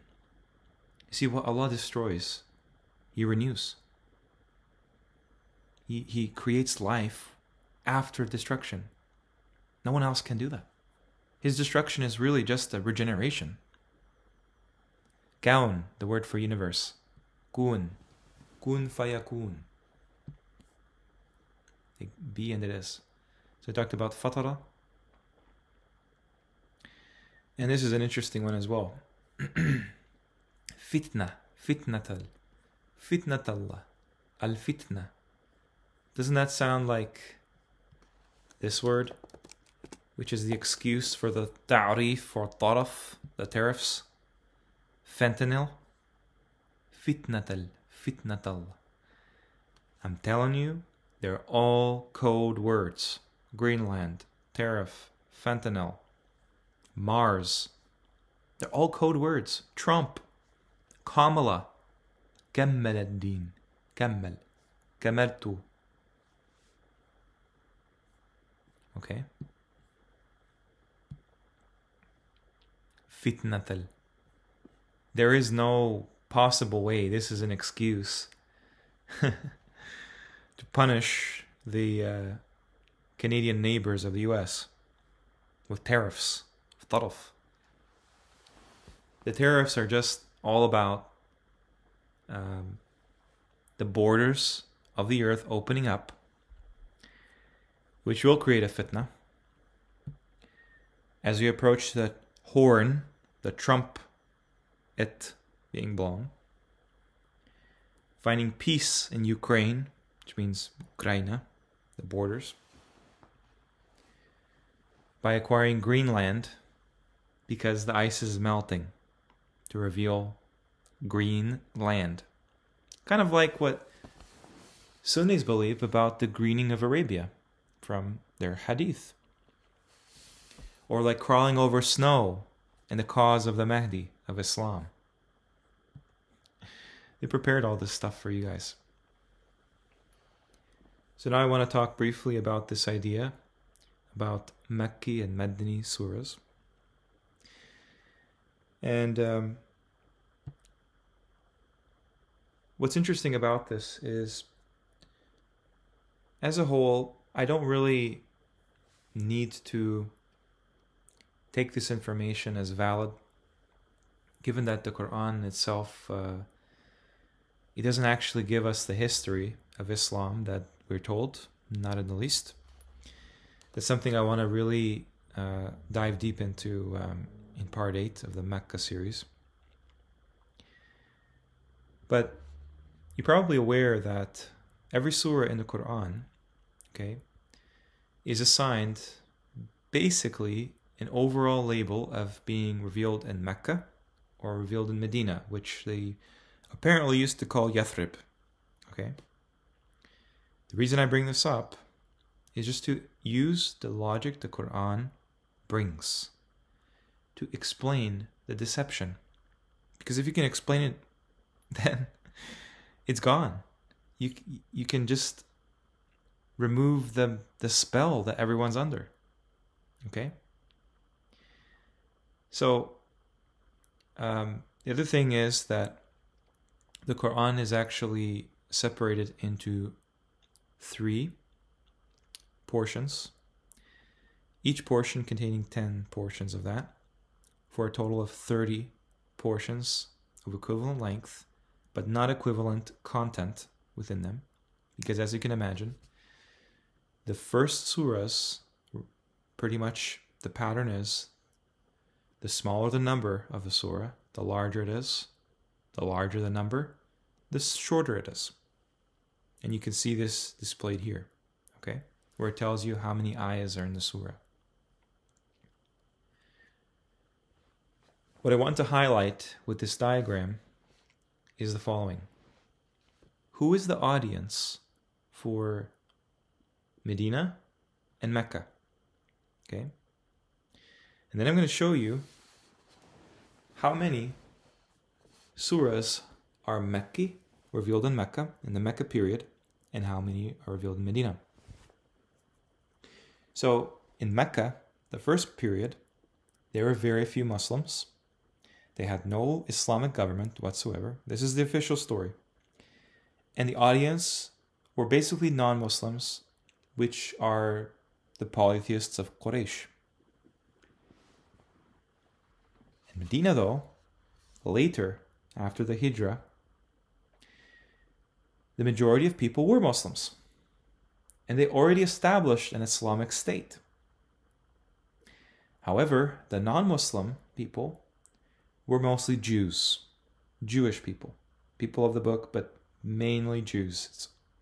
Medina is a Jewish city. It's all about Jews. I'll show you later. So one of the classic ways to spot the criteria in the Islamic account of whether a surah primarily deals with the Meccan period or the Medina period is you look at who it addresses. Mecca addresses O people, ya qawm, or O children of Adam, ya bani Adam. The Medini surahs address O you who believe. That's it, more general. And as I mentioned, the length of the verses and chapters for most of the 30, so are very short, okay, for the Mecca surahs, and very long for the Medini surahs. Now, most of Juz 30 is actually Meccan, and most of Surah Al-Baqarah, the longest surah, is Medini. So what they tell you is that the Prophet lived in Mecca, okay, and basically, as long as he was there for the first however many years, it's not important. It's just a Orientalist fantasy. It never happened here. The Prophet then later made a hijrah, migration to Medina. It was called Yathrib, and the landscape changed immediately because people went with him that believed in Islam. So they pretty much populated a sizable portion, the first government in Medina, the first Islamic government in history, allegedly. But those people that lived there already were Jews, unlike the polytheists of Quraysh in Mecca. But there's an issue here because there's actually two hijras, not one. One of them has major significance because the Prophet made it, apparently. There's actually another hijrah prior to this one that goes south to Abyssinia, Ethiopia. These people are Christians, okay? Still polytheists, but Christians. These people are Jews, and these people are polytheists. What's interesting to note is that one hijra goes north, one hijra goes south, roughly, because it didn't actually happen here, but relatively, that's what they tell you, okay? So, my point is, if there are two hijras, there are two Medinas. And when I look at all of the surahs, they tell you, by the way, surah is in the same root as sirah. Okay? Surah implies some spatial awareness because a sur is used for a wall, a circular wall around something like a city. Okay? It's used in the story of Dawood in the Qur'an, Surah 38. So what I did here is I labeled all the agreed upon. There are disputed ones I have in this list here, which I don't know if they're Madani or Makki, okay? But clearly, I used what they tell you, and you can tell that there's way more Meccan surahs in the Meccan period than Medina ones. There's way fewer Medina surahs, right? Did you know that 114 chapters or surahs can be evenly divided into three parts: 38 surahs each. Okay? And as I said, if there are 2 Medinas plus Mecca, then really what we're dealing with is not actually the story we're sold. We're dealing with a very profound seerah, traveling through space. And as you can imagine, because there's 2 hijras, the first one, they actually say, is in the Mecca period. That one is to Ethiopia, south. The actual point of destination is not important because they have just kind of concocted a fake story anyway. But the real one is what they're hinting at. Okay? Because the Nabi was sent to the worlds. Mercy to the alameen of ins and jinn. So I'm going to suggest that the Mecca period, which includes the Hijra south, that was a mission for him to the humans, okay? Because Mecca's in the center, okay? Mecca is it's in the center. Just watch the series. However, Medina is where the Jews are. The Jews, I'm sorry to be the bearer of bad news, but Judaism is not a religion in the Quran, let alone Christianity. The concepts of religions and sects are mainly just to hide the actual context of the Quran that's going on. But these Jews in the story is just poetry for jinn. Okay? That's why he went north. That would be the direction he would need to go in on the actual map to inform the jinn and disclose to them as per his role as an emissary of Allah. Okay? One for the jinn, one for us. And these are not mapped anywhere. And that's why they went through a painstaking effort after the last reset to relabel everything and build all kinds of structures and give people all kinds of labels and move people around or whatever they managed to do. It was clearly effective, but the time for deception is ending. So clearly it's anyone's guess what surahs actually apply to these regions or not. But if you follow this channel, you know very well the Qur'an does not just speak to humanity. It speaks to jinn as well. And they're cleverly hidden through the ambiguity of the translations and the misleading representation of Arabic by those English translations to hide what ayahs are talking about jinn, including nisa, including rijal. Rijal can be from the jinn and can be from the ins. So it doesn't mean men, does it? It means something that incorporates both. Nisa, likewise, Allah talks about nisa min al-alamin. So it doesn't really mean women, does it? Because women is something we use for humanity, not for non-human aliens. Okay? So I put in yellow here all of the alif lam mim, all of the muqatta'at as per their surah. I don't really know what to make of that, but yeah, that's a long research to endeavor to find out. Anyway, let's look at the timeline that they give us of Islam. And you make up your mind. This is a very detailed timeline of the life of the Prophet Muhammad and partially of the Khulafa al-Rashidun. Okay? Now, I'm not going to try to spend too much time on this, although it is enticing. But basically, you have to read between the lines with these things, because this is not official history. This is elaborating tales, fanciful tales, to replace the knowledge that we lost, the thing that we're trying to remember, that the Qur'an is a remembrance of.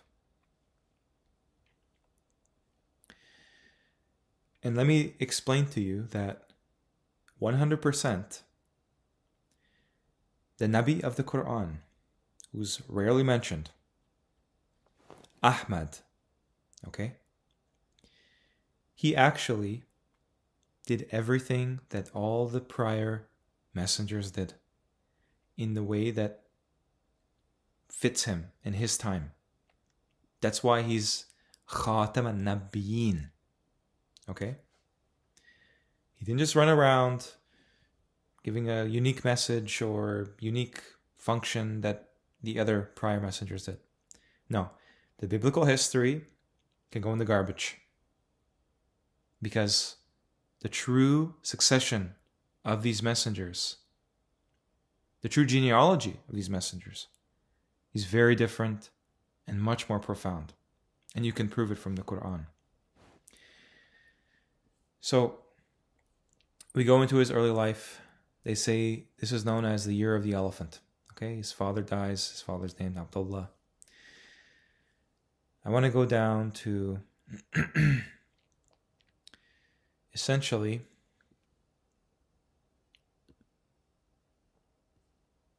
so he marries Khadija. He has birth of his children, and his son dies in infancy.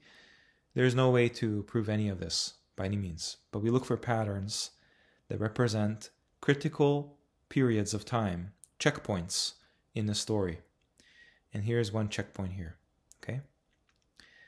After a devastating flood, the Kaaba is in dire need of repair.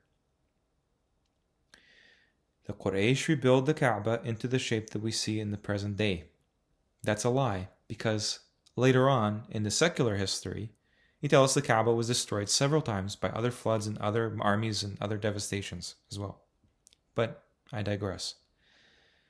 So this is the famous story where he comes up with an agreeable solution for all the tribes to be represented in affixing the black stone. But I want to just draw your attention to a flood, okay? The Kaaba was flooded. The subtext is that this is a flood that resembles the function of the Prophet Nuh, that the Prophet Muhammad had to actually deal with. He's given a really important role. And that's why all the messenger's stories are there. They're not just moral lessons. They're something that will be applicable to the future. And the messenger that we owe gratitude for helping transmit this message and this book we have in our hands as a legacy of what he did and what he will do in the near future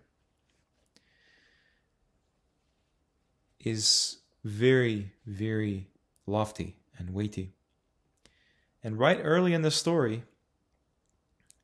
you already have this mention of a flood, okay?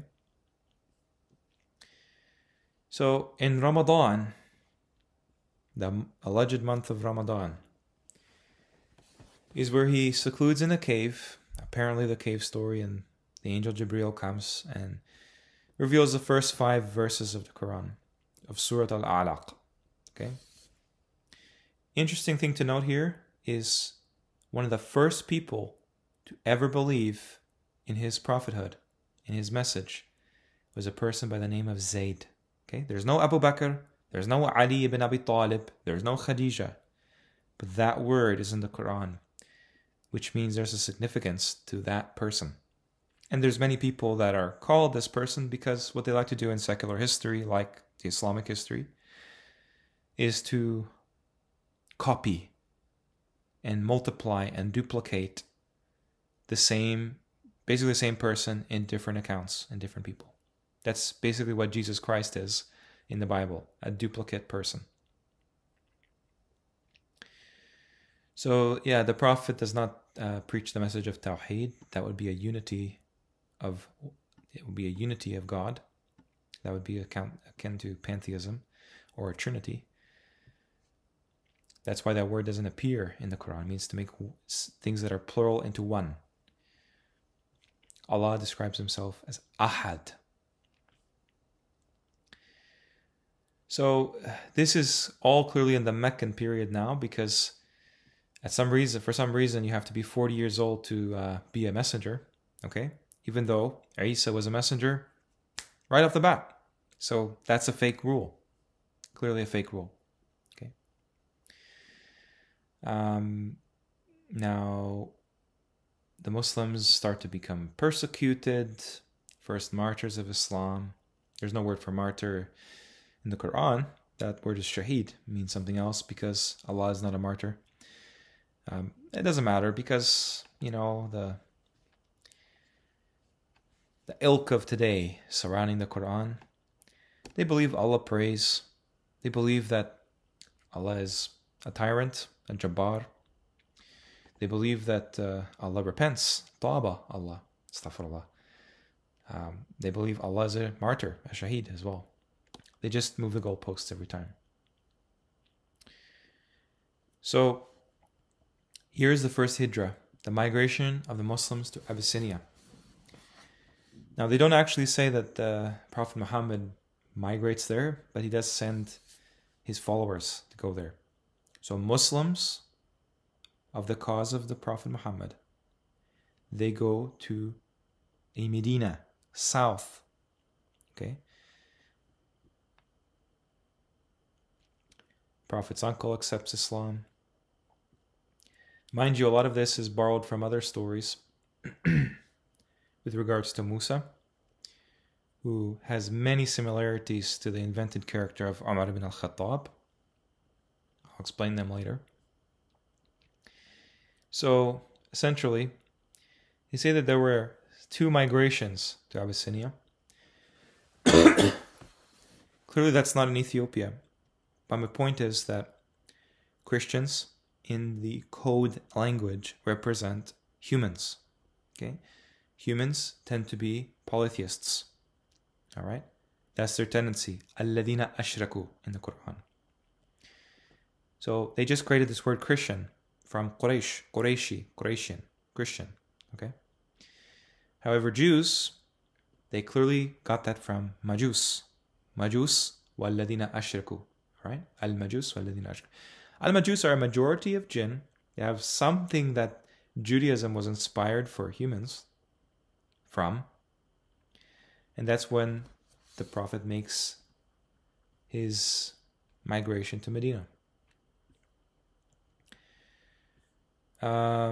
So, yeah, these are all details I can't really comment on. Look at this, accompanied by a Zayd again. Return to Mecca under the protection, blah, blah, blah. The Isra and Al-Mi'raj. This is a classic example of dividing and conquering the human consciousness, because the Isra and the Mi'raj, well, the Isra for one is a particular ascension itself. Okay, that's what it is. Actually, it's a voyage that is in the direction of ascending the 7 heavens, okay, above us. So he didn't make the journey first to Mecca, then to Al-Quds in Palestine, then lead the past prophets in prayer, and from there go to the 7 heavens and beyond, where he directly converses with Allah. No, no, no, no, no. Mecca is directly underneath this place where he directly converses with Allah beyond the 7 heavens and the stars. And that place is where he meets all of the other messengers that made the exact same Isra.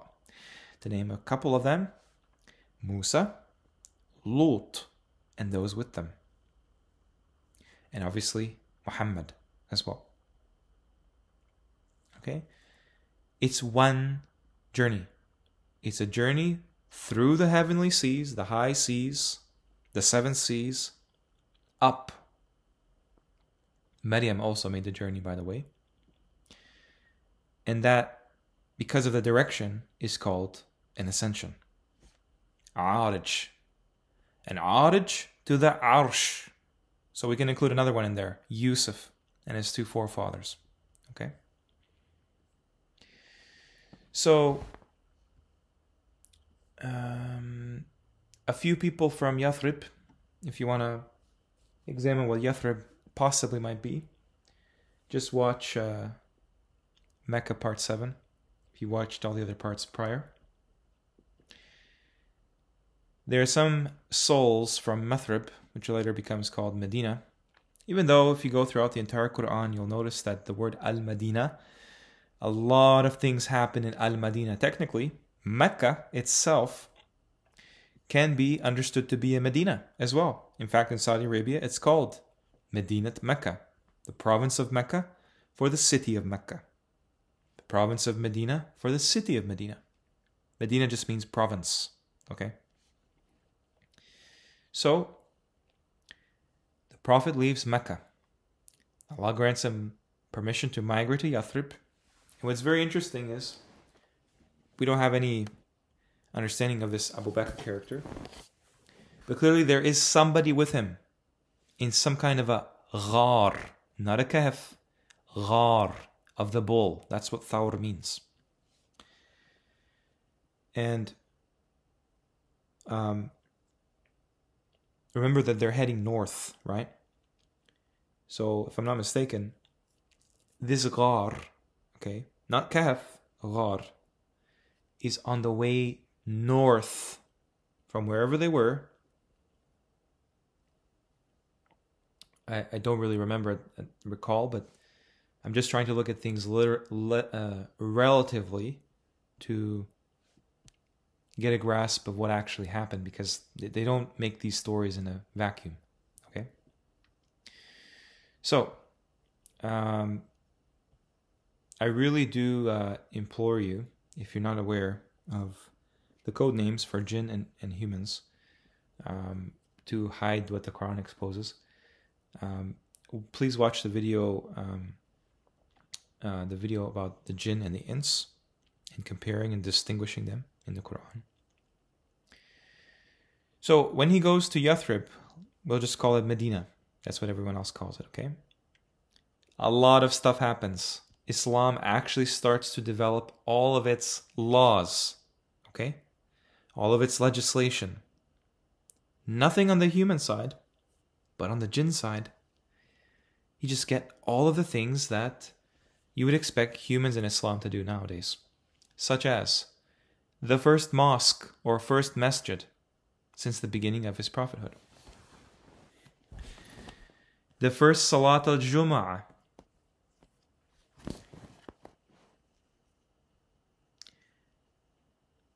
and there's a lot of things that happen here between the Prophet and Jews.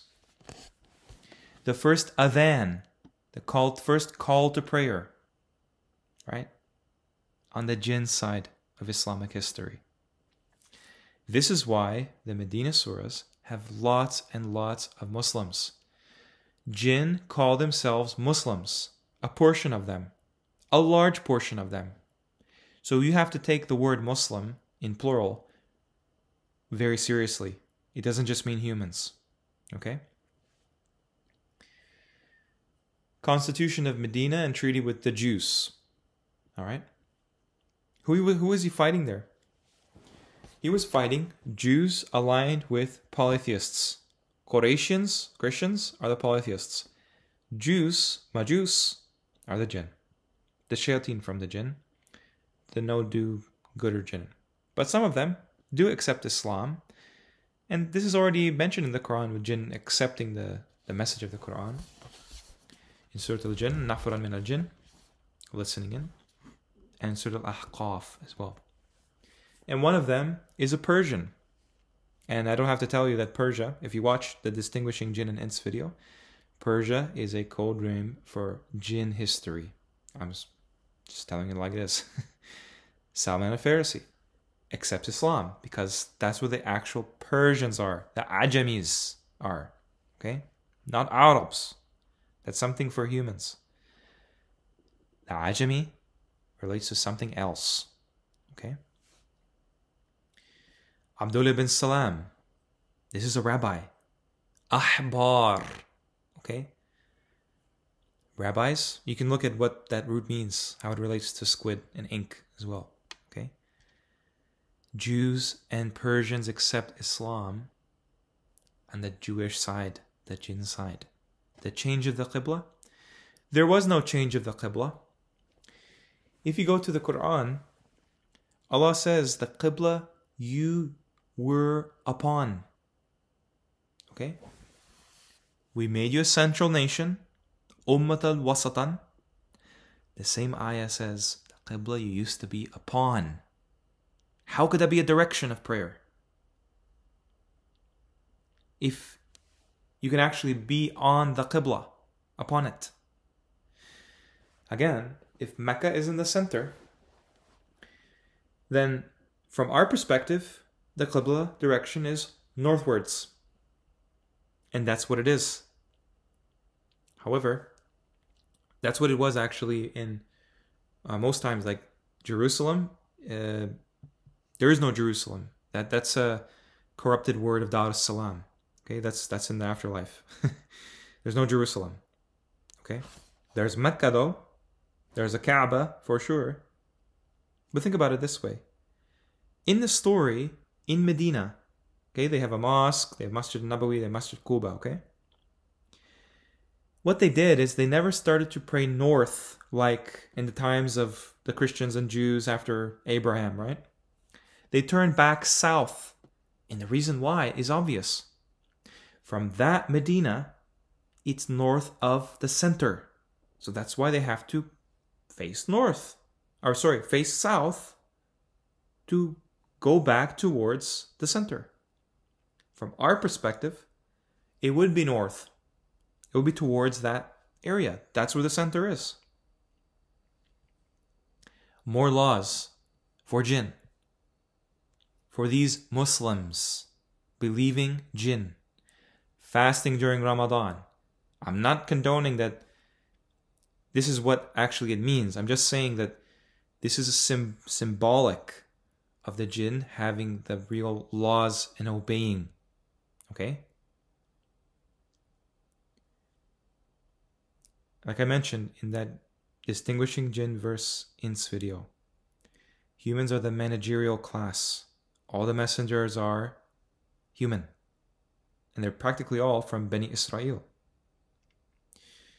So, fasting during Ramadan, obligation of zakat. Okay? Why didn't Allah reveal these ayahs, these surahs, that detail this before? When there was more Quraysh. You could say it was too dangerous. Or, what makes more sense, is that the jinn were already Muslim before the Prophet Muhammad. So they already had these ideas. They predate humanity. Of course they were Muslim before the Prophet Muhammad. Here you have the Battle of Badr. Battle of Badr, they tell you is 313 Muslims. I can show you an ayah in Surah Al-Kahf that they tell you to read every Friday. It has the number 300 and the number 9. So that's already 309. But then that number 9 actually applies to those that were increased and added to their original number of 3. So that brings the number to 312. And then they have their dog, their kalb, don't they? So that's 313. I'm just showing you where they get these numbers from. It has nothing to do with the actual history. They're codes. The 19 thing is a code. They call it code 19. 666 is a code. And I'll make videos if you like to explain where that comes from. Okay? It doesn't come from the Qur'an, but it is inspired by the Qur'an. Look at this. Expedition against Banu Qaynuqa, Jews. Okay? This is where Hassan ibn Ali, Hafsa ibn Umar, these people never existed. No proof. Show me in the Quran where they existed. Battle of Uhud. Okay? Let me see here. Again, Jewish tribe of Banu Nadir.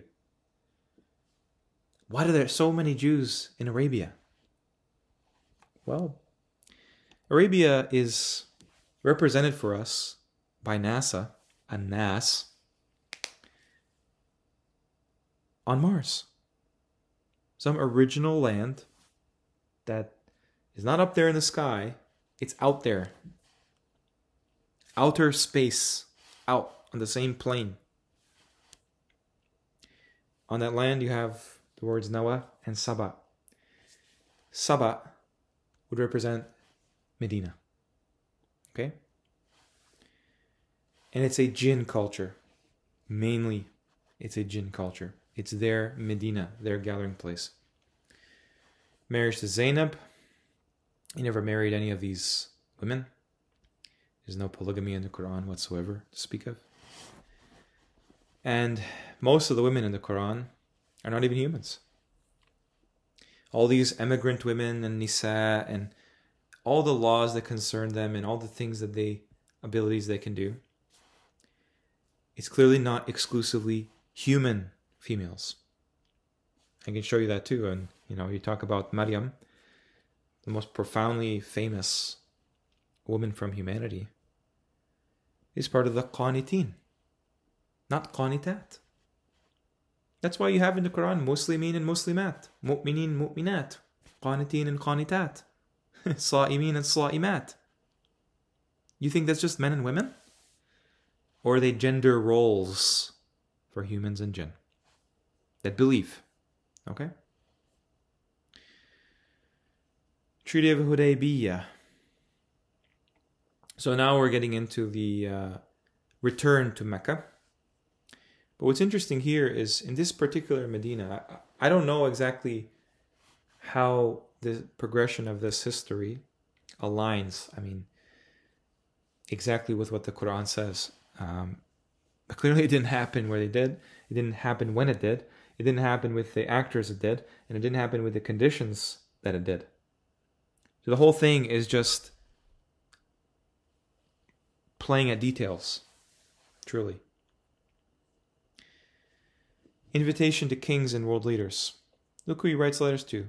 Abyssinia, Egypt, Damascus, Bahrain, Oman, Yemen. Bahrain means the two seas. Oman, that's where they say Ad existed, right? And then the same type of word, Amman in Jordan, north, is where they say Thamud existed. They just clearly copy the same word. Oman, Amman. Ad and Thamud. Yemen. Well, I already said that Egypt represents Mars, the center. Abyssinia represents the whole south. Damascus represents the north. Yemen represents the south. That's why it's named Yemen. Yemen. This is obvious. You think that Arabs can't come up with countries that they're too dumb to name their land? They would have a name for it if they had history there. They don't have a history there. Not the history that they think they have. Okay. Abu Huraira finally accepts Islam. This is a masterful memorizer, and you can expect the jinn would know how to memorize things forever and ever and ever. I'm not sure why he's called the father of cats or kittens, though. But clearly these kunyas are something that are unique. The only one I can think of in the Quran is Abu Lahab. Okay, that's a kunya in the Quran. So, does this really mean, would this be something humans would call themselves? This is actually a name they run with the rest of their life. Abu Huraira, Abu Bakr. It's like when you see the old genies and stuff. They wear Arabic clothing. They have the fez hats. They have the kind of Islamic beards. Okay. They clearly have some Islamic practice outside of the human world. They clearly do. And it works for them. We get all the deception, unfortunately. Okay.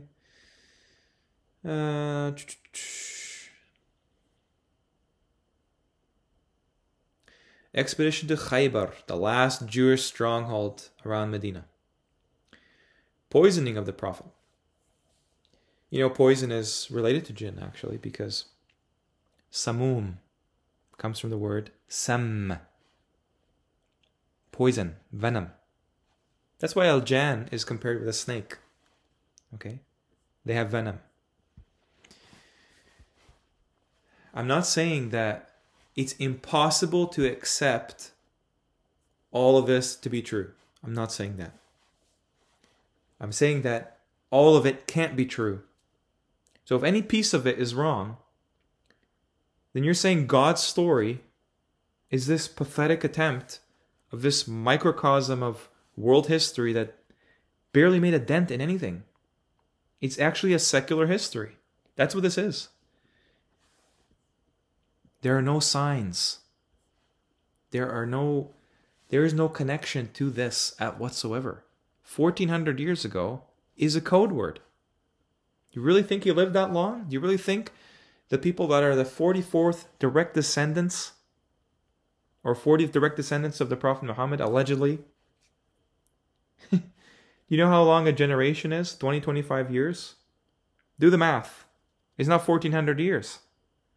It's far less. It's barely 700 to 800 years. So why don't you call out these liars that say they're descended from the Prophet Muhammad? They don't even know how to count. You're really going to tell me all the hadith narrators, we have all the hadith chains from, the Nabi Muhammad sallallahu alaihi wasallam. No, that's fake. That's very fake. There's too many breaks in their chains. Logistical problems, obviously. I mean, you can't even begin with that. But I mean, just look at the ages of when they're narrating to their students. Those students are like a generation removed from them as well.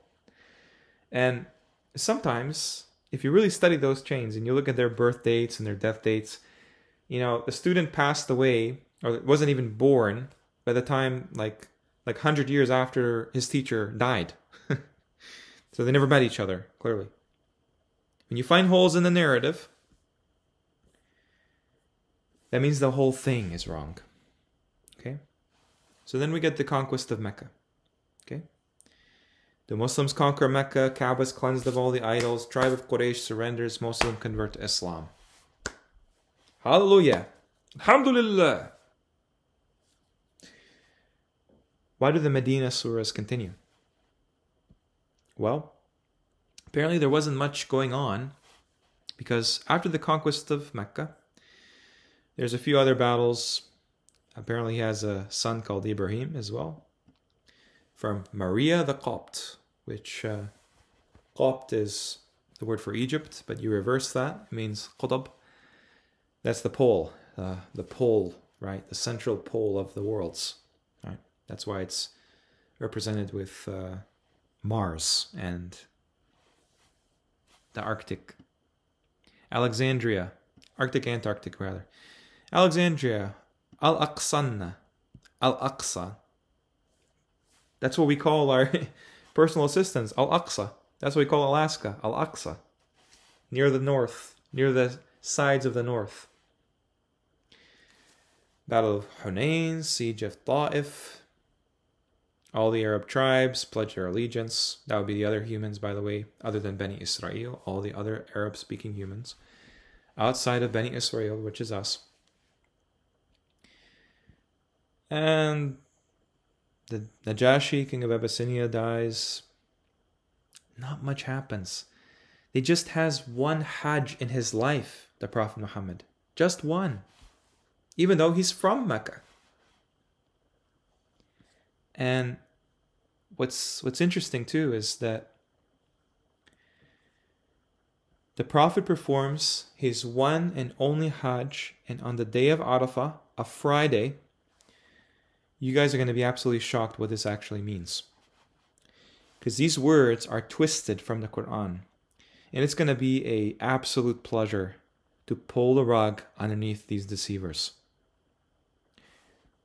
This word Arafah is nowhere in the Qur'an. That exact word. It's actually Arafat. It's plural.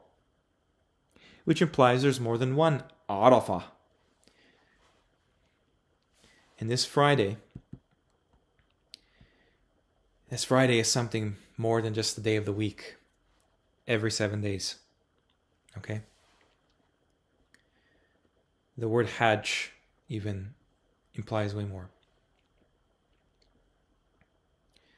So this is basically when the last ayah was revealed, Surah 5, Ayah 3, Allah says He perfected your religion and He completed your religion for you, which is Islam. Okay? You really think that Islam was perfected and completed that day when that ayah just came down on the Prophet and he just recited it?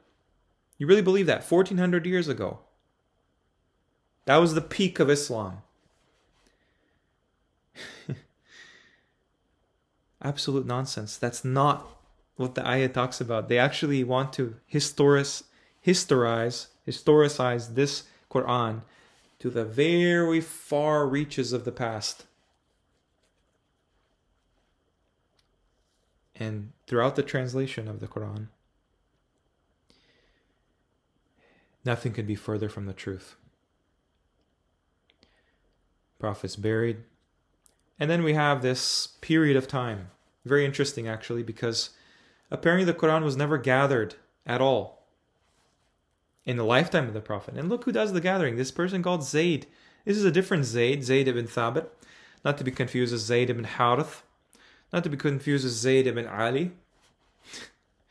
Zayd's all over the place, probably because his name means he multiplies.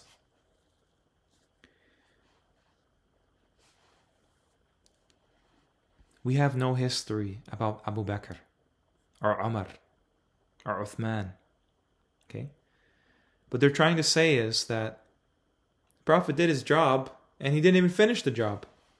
So what they have to do is, because basically the messenger of the Quran is not finished, okay, according to the Quran, we're part of that history.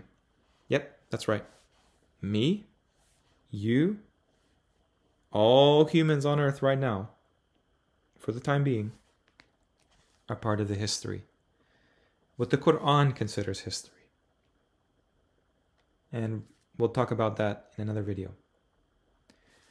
But clearly, I want to really stress the Quran was not gathered.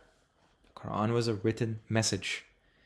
There's books mentioned in the Quran that radiate light.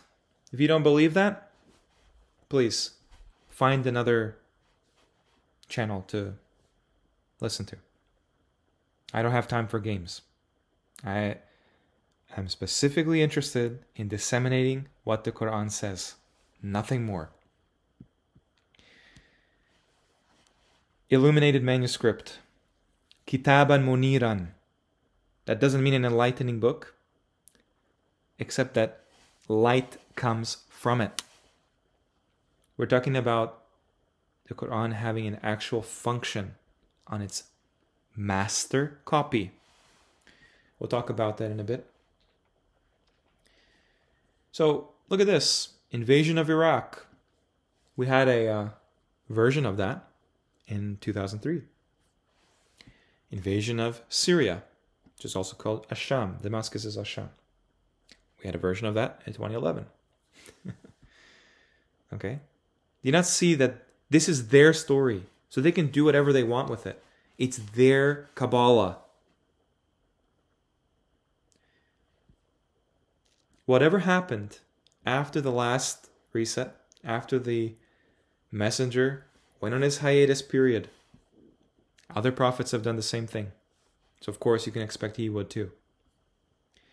I don't know what happened specifically from that point on to the present. But clearly this is a cope. They use these khalifas to represent other stories. Like for example, Omar comes in with a staff. Okay?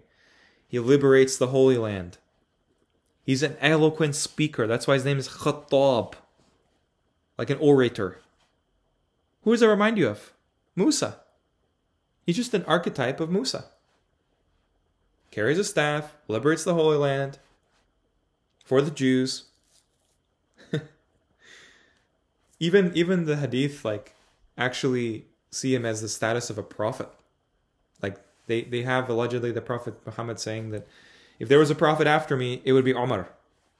Okay. Battle of the Bridge, conquest of Damascus, Syria.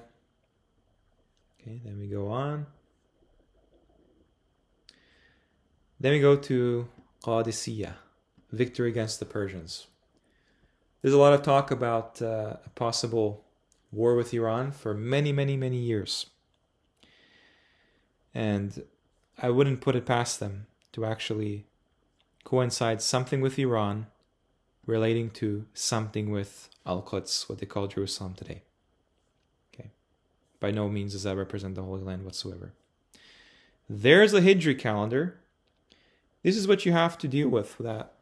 If you follow the lunar Hijri calendar and you actually believe that this calendar is anything except some kind of a residue, at best, of something in the past that's been coded, then you're a fool.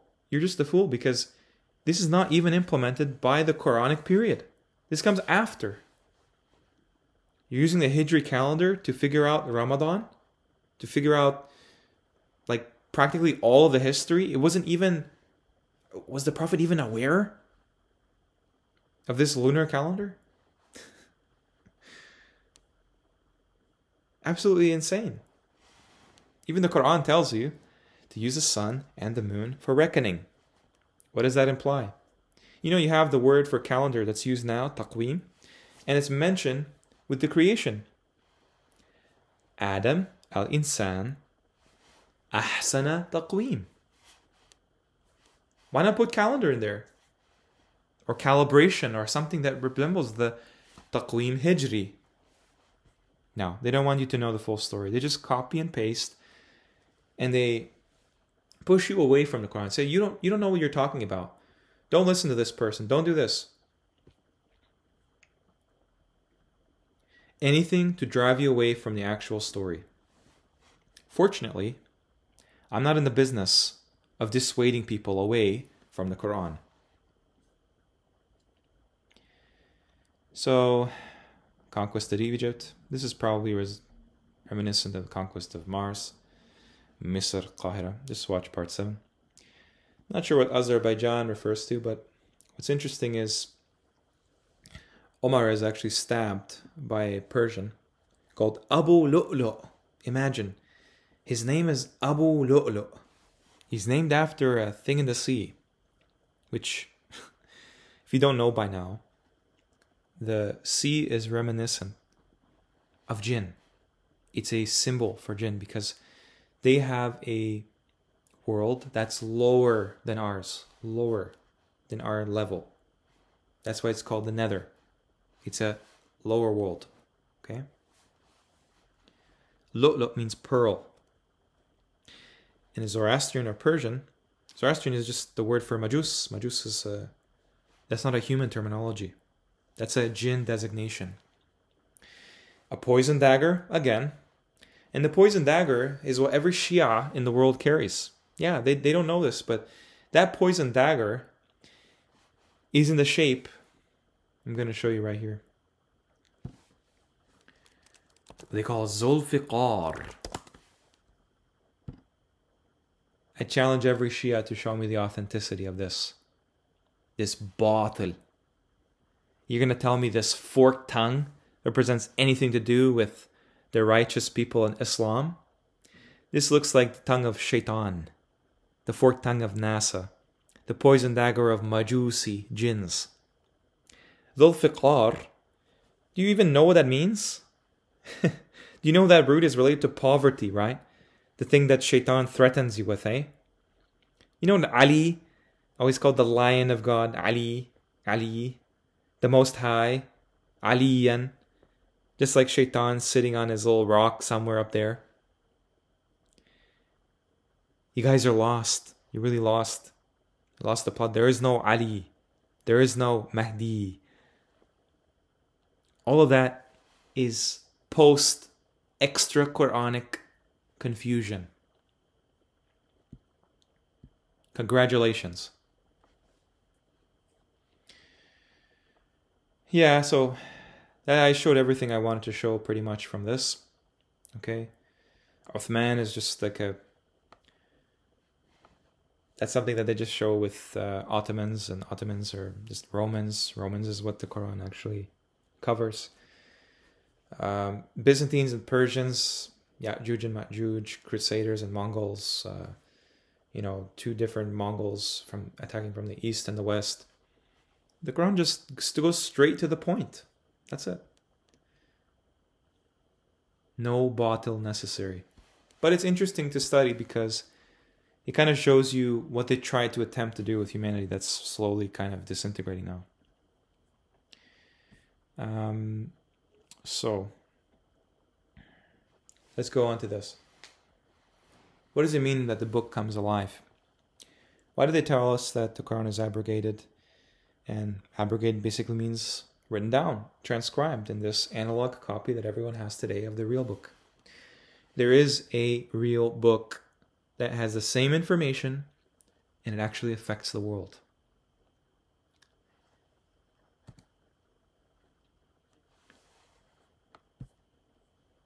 Let me just make some space here. So, like I mentioned before, the book is radiant, okay? And I want to show you this scene, this interesting scene, just to show you that this company knows about this, okay? Not sure if this will be copyrighted or not. So this film actually shows you this concept, okay? Let me show you what I mean. Of course, they have ships flying in space because space, the heavens, is water. That's where they fly, okay? Now look at this.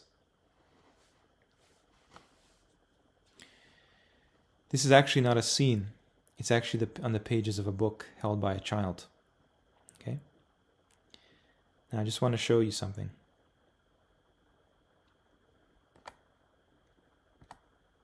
Okay, see how he peers in there?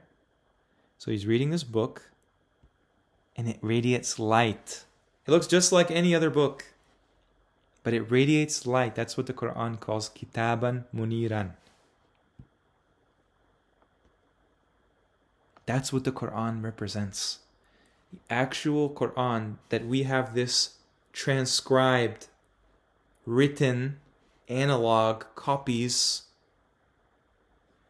That's how the real one works. And basically his mother tells him that, these are just legends, just like how the people in the Quran, they say to the, Nabi Muhammad, like, these are just legends, asatir al-awwaleen, from the former peoples. They're not real. Okay? But the child understands. Okay? The child understands the book is alive. Allah creates with the words. He makes a record with the words. And the record is read. And that produces everything the book contains. Okay? So we go back. And here's where it says this, right? Muniran. This means shining, radiating. A radiant book. You're going to tell me that the moon is enlightening? If you told somebody that, then they would say, yeah, it's luminous. Yeah, it does have a light. This proves that it's a rock spinning somewhere. No, it's a light. It's a heavenly light. Al-Munir. Al-Kitab al-Munir. Okay? Take that very seriously. Illuminating. These are siraj. These are lanterns. They illuminate. This is what the book does. Okay? This comes from nur, nar, fire, light. Don't tell me it's just wise. There's another word for that. But this is about illumination.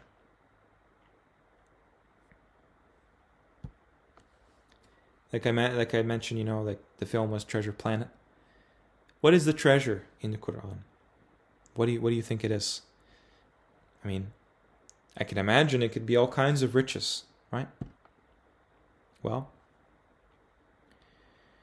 why has there not been sent down to him a treasure or come with him an angel? Sent down from where? Like the book is sent down? Like the angels are sent down? Is the book the treasure? We can see why. It's underneath a wall in the Medina. This is not referencing our maps, by the way.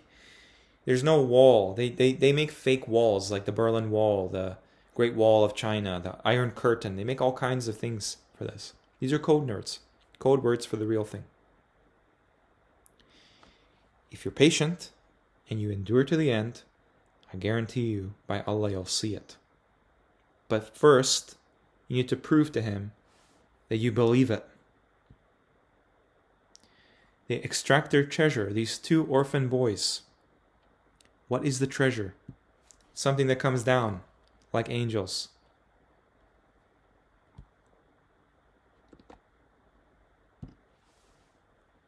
Okay. Here we go. Or a treasure presented to him, implying from heaven. Treasures. Now this one is plural. Okay. وَمَقَامٍ كَرِيمٍ. Maqam is an elevated status, right? It's up there. That was removed from Fir'aun. Al-Kunuz. The point is, there is a book somewhere. And the book is probably a lot bigger than you might first imagine. The backbone, the spine. Okay? Let me ask you something. Does this mean how humans develop? Or is this how the human, the first human developed, Adam? How could he develop between the spine and the ribs? He didn't exist yet. He didn't exist yet. There was no human that gave rise to Adam. This is not his spine. This is Sulb Allah. Tara'ib Allah. Between that.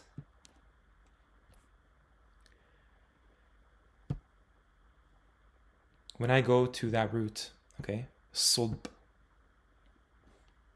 it relates to trees. They crucify or hang people or impale them within these nakhl, hardwood trees of enormous proportions. It's related to a trunk. Think about it. Spine, that's your backbone. Trunk, that's also your backbone. Trunk, that's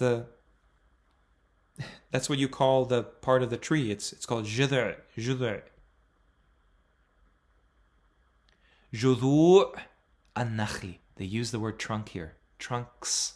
And these are not palm trees. Not by any means. Palm trees are grasses. Okay.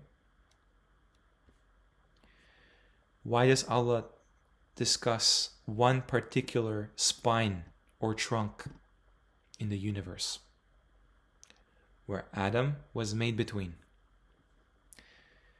That's because there are chests. Okay? Sudur. Sudur. Sudur. Chests. The chest is made by the ribs.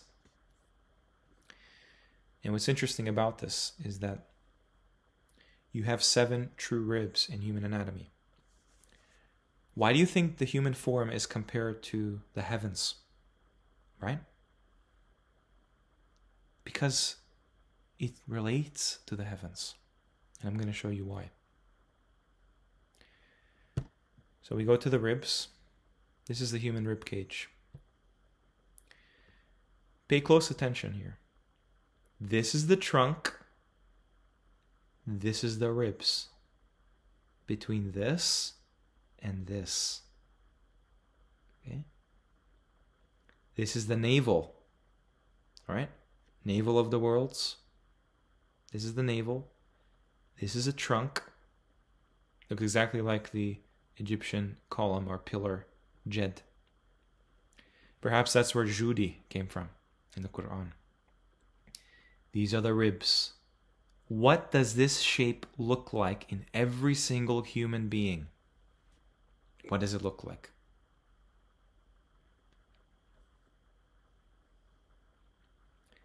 It looks like a tree. The tree with its branches in the heavens. Okay? This is a trunk, a spine, but also a trunk. These are the ribs and the branches. The human form is clearly inspired by the creation because it's made by the same creator. Look at this. The lot tree. I'm going to talk about why it's called a lot tree. Because this is apparently a tree that's supposed to grow in deserts, even though it's a tree in the opposite of desert, an eternal paradise with springs. Okay? What does this word remind you of? Sidr with a sin, sadr with a sad. I have a whole video about sad and sin being paired in the Quran called Lost Roots of the Quran. Sidr, sadr. What kind of tree do you think this is? Lot? Well, let's look at what they tell us. This is the name of the tree they want you to believe is the Sidr tree. Notice how I pronounce it. Sidr tree. Cedar tree. Okay, they want that cedar tree to be this. This is supposed to be a tree in paradise. It populates the desert landscape. This is the cedar tree. This is where cedar honey in Yemen comes from. They call it cedar honey. And it's supposed to be in paradise. Clearly, this is the tree. And there are different types of cedars.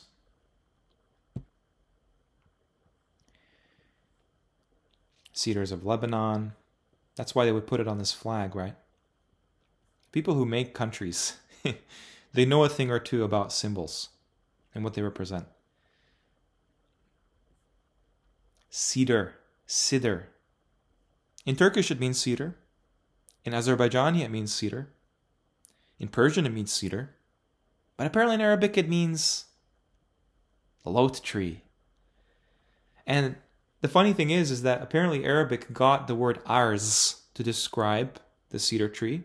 That's the word for cedar today in Arabic, apparently, in modern Arabic. Arz. From Hebrew. Hebrew, they don't even have a dod. They don't have a sod. They don't have anything. 22 letters compared to 28. Substantial difference. And they pronounce them all the same anyway. Arz. What do you think that resembles? Arda. They call it Eretz Israel. Arz. It's a world tree. Whatever it is, it has cosmic implications. And it's meant to highlight the human ribcage. That's why they call trees the lungs of the earth.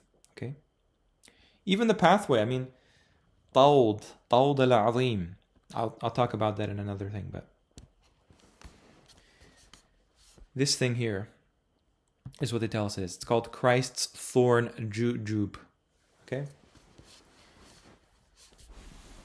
Associated with the lot tree of the Qur'an. Jesus' crown of thorns was made from it. As well as in the Hajar Mountains. The highest peninsula. Are you really joking? These are the stone mountains. You know how big the mountains would be in the Qur'an? You know what shape they would be in the Qur'an? This is a mockery. This is not Arabia. It's the official tree of Oman.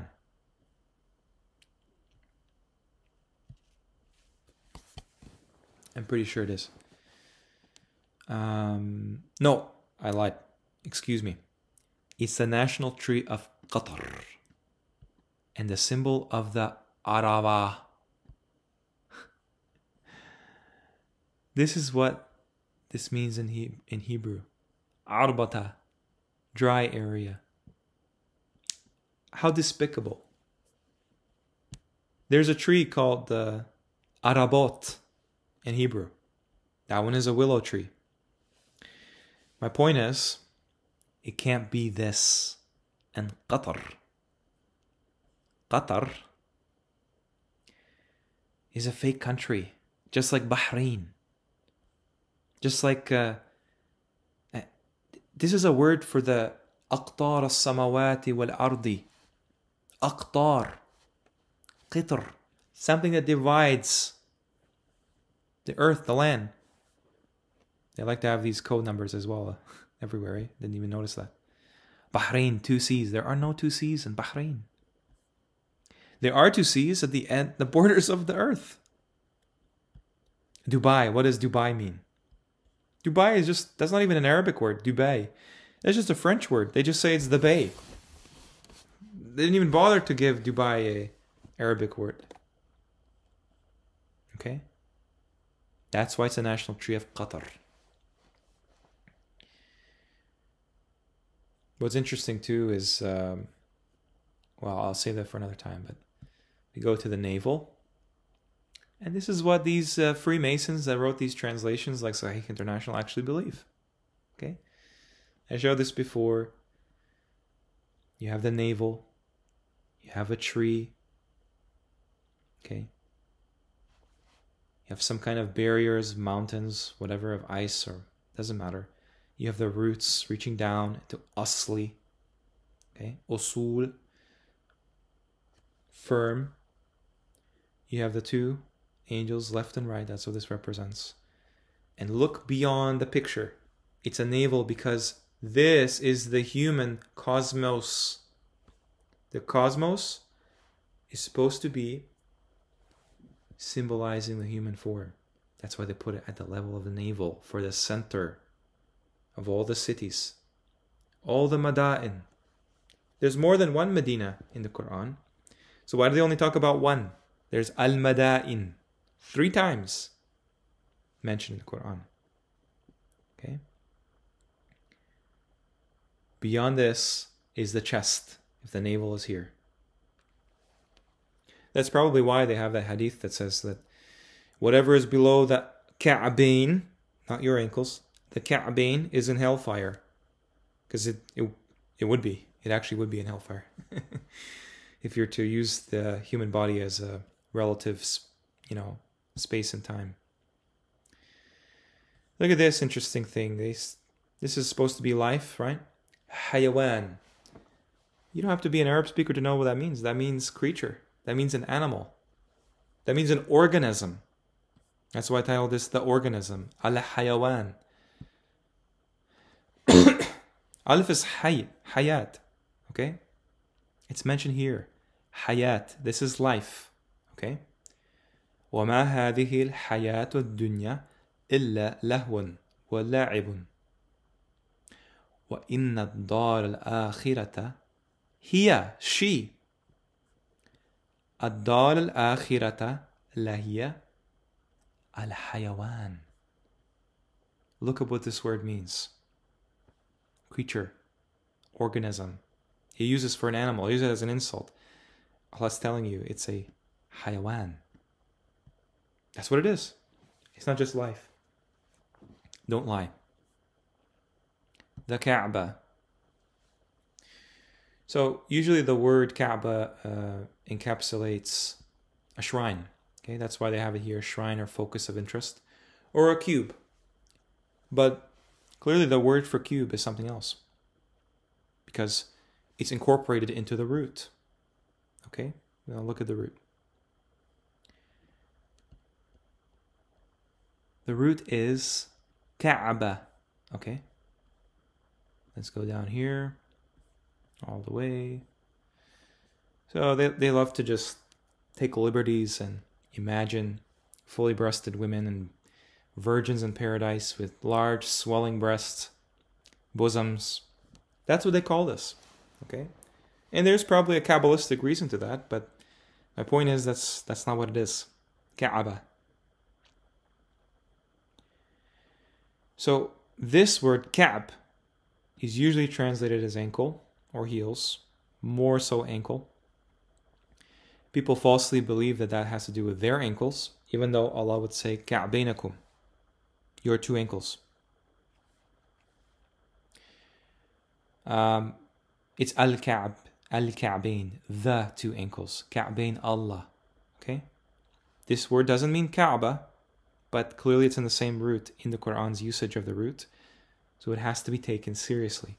Joint, articulation, ankle bone. Foil, ferrule. I mentioned before, this is something that stabilizes a piece of wood. Like a straight up and down piece of wood. Ferrule, made of iron. Like the black stone in the Kaaba today, made of iron. It comes from ferrium, the word for iron. Well, your ankles stabilize your entire body.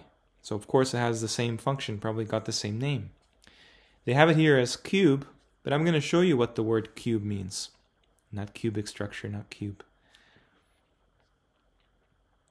Shrine, focus of interest, possibly. Kaaba. This is the word to make something cubic or to raise it to the third power, to the cube root. A pair of dice. Tak'ib, cubing, dicing. Okay? And cubic art. Tak'ibiyya. And when you go to the word for cube, it's actually muka'ab. This is how you call shapes in Arabic. Muka'ab, muthallith. That's a triangle. Okay? That's what that is. Not Kaaba. That doesn't mean cube. Kaab in the Quran has the stabilizers, the two ankles, whatever that is in the Quran. It's actually towards them, not until the ankles. Kaaba, mentioned twice. Two different cases. Ka'bati, al-Ka'bata. Alright? And then there's these companions. Kawa'iba atraban. This word atraban puts as well matched. But that's the same root as ribs. The rib cage. Again, do they know something we don't know? Is that why they call us being made of stardust? And, there's some kind of a cosmic contributor to the creation of the human form, to our ancestor Adam. He descended from somewhere, didn't he? He descended down. He went down and fell from a higher plane of existence. Atrabun has to be related to this concept, wherever this came from. Okay? So, basically the Bible has their own version of the Kaaba today, and it's called a tabernacle. Tent of congregation, tent of meeting. Mishkan. This is from the Arabic maskan, or a dwelling place. Okay. They say the Spirit of God dwells here. Tabernaculum means tent or hut, apparently. What's interesting here is that the place is covered with a kiswa, a sheet, just like they have in Saudi Arabia. They have some kind of a covering over it. And only the important people can step inside. Okay, it's even the shape of this mihrab, like some kind of a doorway. Zakaria, clearly, yusalli fil mihrab. I'm not saying it's a cube, but look at the shape of this. Okay, look at the shape of this. How it comes to an edge there. Okay, keep that in mind. All right, there's an edge. They have to have it in this shape. Okay. So let's look at the shrine. This is what we said Kaaba is translated to. Do you know that this has to do with writing? Scribing. Scrinium means reliquary and Ark of the Covenant. Ark of the Covenant was stored here. Allah says that the Tabut, which they say is the Ark of the Covenant, is literally carried by the Malaika. Okay, so it's not just a bunch of Malaik angels put on this, like as statues, as decorations on this casket. They actually carry it. A holy or sacred place dedicated to a deity, blah, blah, blah, blah, blah. Or a case or a box or a receptacle that holds very precious relics. That's why it's called a reliquary. And it comes from the Latin word scrinium, which means a case for books. Books or papers.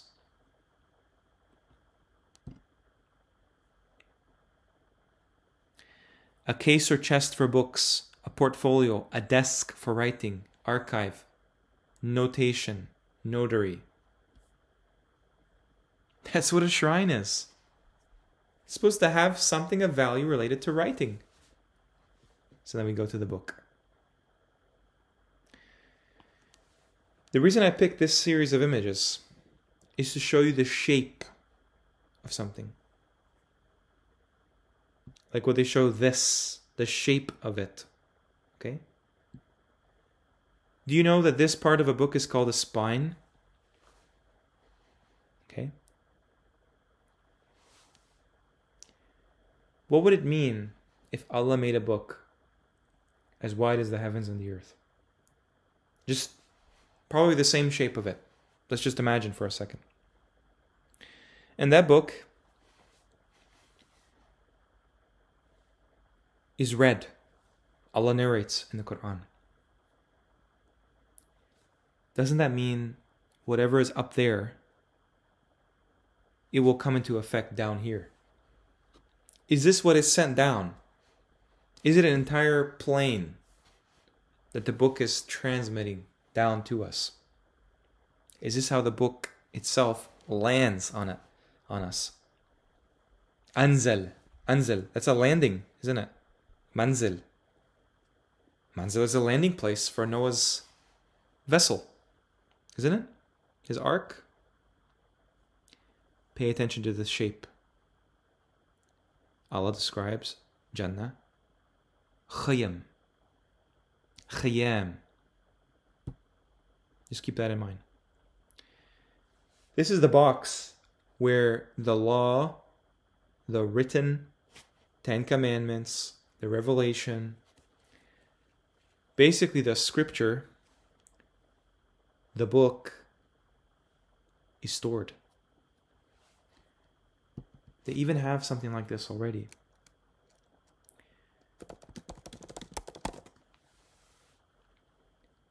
Most Muslims put their Qur'an in a special protected box. This is apparently colloquially called Bayt al-Qur'an, the Qur'an's home.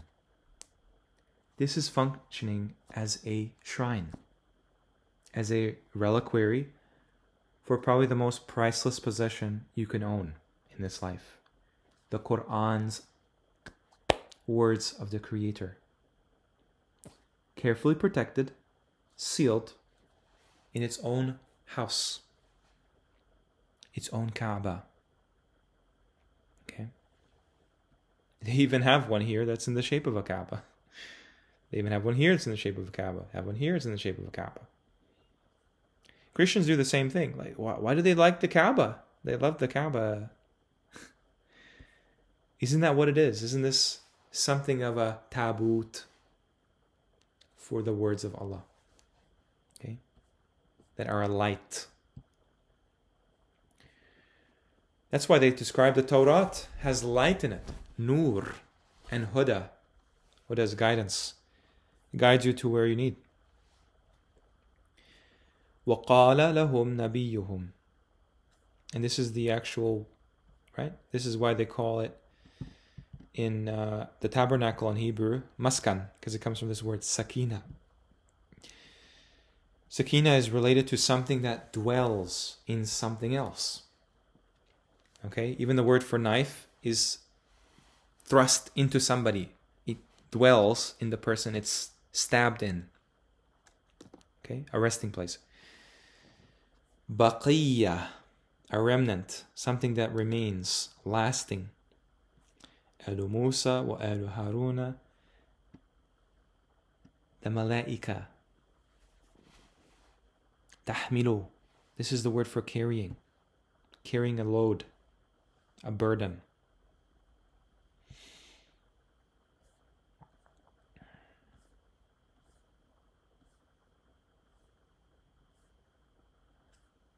Here it is. في صحف مكرمة مرفوعة مطهرة. Those are literal sheets, okay?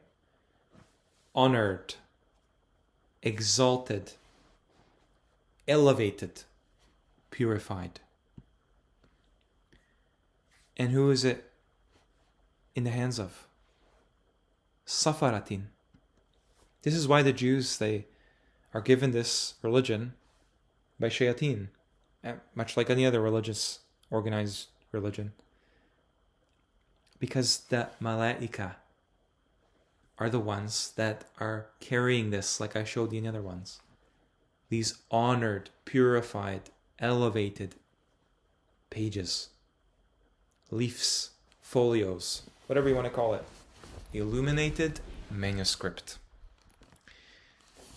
Hands of travelers, noble. Does that make sense?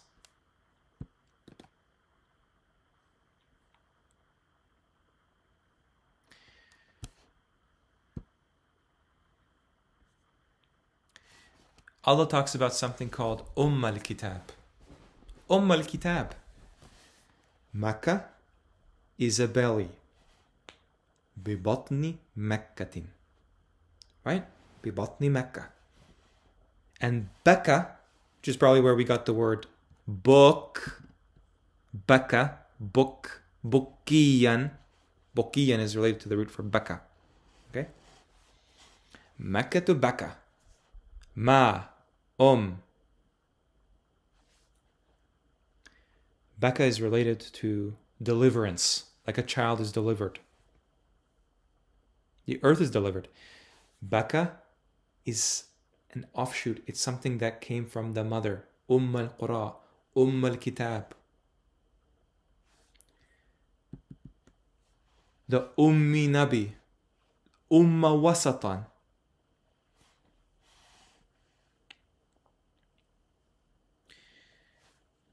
It says it's عِنْدَهُ Allah. That has to be in a Jannah. It's عِنْد رَبِّهِمْ في الجنة. Okay? What if this book, this master copy, is the mother of the book, which is above the heavens? Baka. Suspended. Elevated. Okay? Beyond the heavens.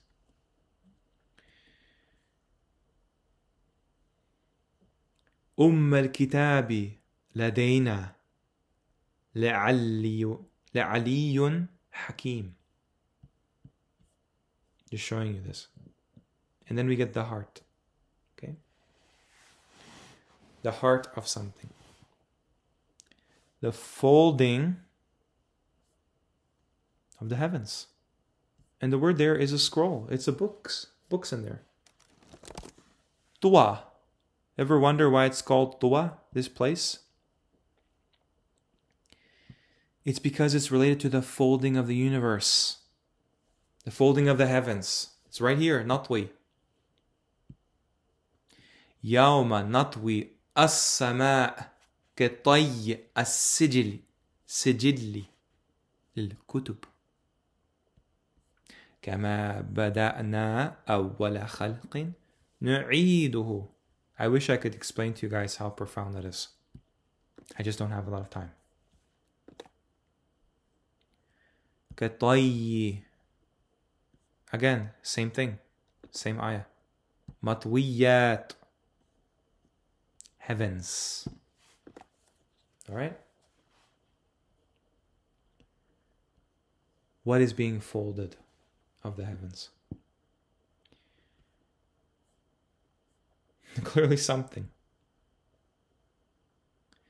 You ever wonder why the heart is this shape? Is it because maybe there's an ayah about this in Surah Al-Ahzab? ما جعل الله لرجل من قلبين في جوفه. Maybe this, if you flip it upside down,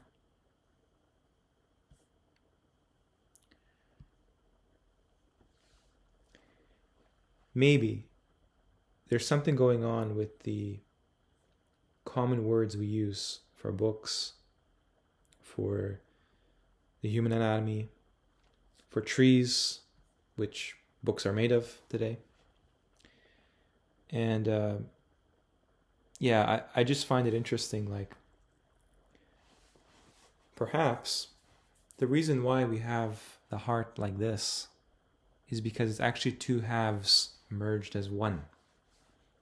Hence that ayah that talks about this. Your other half is your heart. Bayt, buyutan. What are buyutan, or homes, in the Quran? This is the word for home. Well, jibal.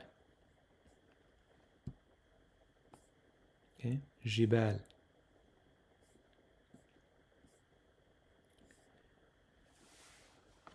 You all carve from the mountains homes. Alrighty?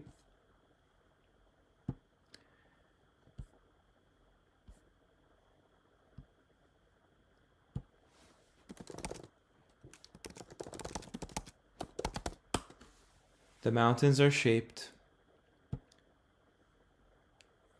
to a point. Okay? You ever wonder about Ahl al-Kitab? Ahl al-Bayt? Where is it? The mountains are like this. Like this. Okay? Like this. This shape. The tents in the Quran are the same way. These are pavilions, but this is the word for tents in Arabic. And that's why this word, bayt, it doesn't mean covenant. No way. Bayt is a home. Buyutan means to spend the night, doesn't it? Like you would in a tent. Yabituna. It's a noun from that. Bayat is put as nights for that reason. Let me show you the most televised event ever. FIFA World Cup Qatar 2022. Remember Qatar? What that represents? The Aqtar as-Samawat wal-Ardi. Qatar, the nation that has the cedar tree as its national tree, even though they falsely identify it. So this man has a very interesting words to say about this concept that the Quran directly informs you of, your cosmology. World feels more distant and divided than ever across countries, languages, and cultures. You know that Morgan Freeman is like an actor that constantly plays like a godlike role pretty much in every film he's in. Doesn't this give you some insight towards what's going on here? So they recite the Quran. Now, listen to what he says. He says, we were raised to believe that we were scattered on this earth as nations and tribes so we could learn from each other and find beauty. Look at the almost pages of this, pages emanating out, curving. Okay? And they put Morgan Freeman's silhouette here as if he's God the Father up there. Astaghfirullah. Look further. Find beauty or differences. Okay? Now look what he says here. How can we make it last longer than just today? With tolerance and respect, we can live together under one big home. In Arabic, bayt. He uses that word, bayt, buyut. One big home we live under. Is the Bedouin temple. It's actually tent. These captions are not accurate. It's actually tent. That's what he just said. The Bedouin tent. The Arab tent. Wherever it is built, that is the home. No, no, no. It says under one big home in Arabic. That is a shape of the kitab. That is the shape of the mountains that clearly homes are made in. Buyut. Does that make sense? That's why this word is stakes. And I'm glad I made this video now, because right now in the news, they're telling us that the pyramids of Egypt have stakes.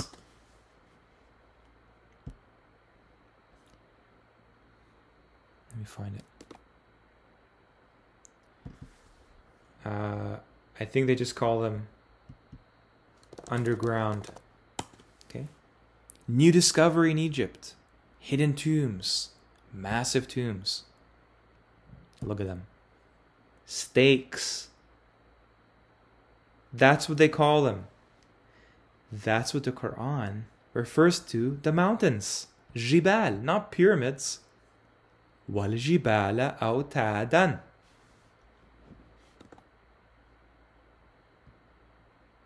Okay? What do you do to a tent? You put the stakes in the ground to hold it up.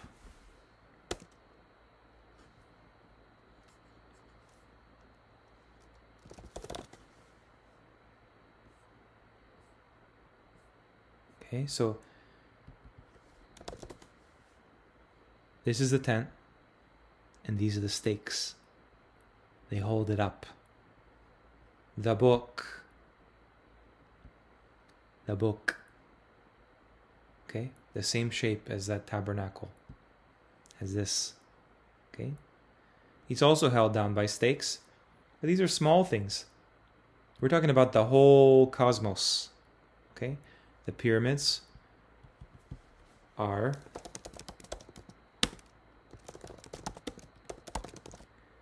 just a reflection of mountains. These are mountains in Antarctica. They're 2 kilometers wide. Okay? I don't know if this was done by artificial means or not, but clearly they're bigger than any pyramid we could ever build, if we did. I'm going to suggest that the mountains themselves function as homes. That's why they would carve out of them. Thamud at least. But also as pegs, stakes.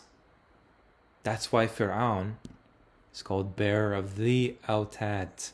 Not the pyramids. The pyramids are just put in Egypt because the place where the real mountains are probably in this direction, going towards Antarctica, the sides of the Arctic. Okay? The mountains. Tanhituna. Carving. Tanhitun.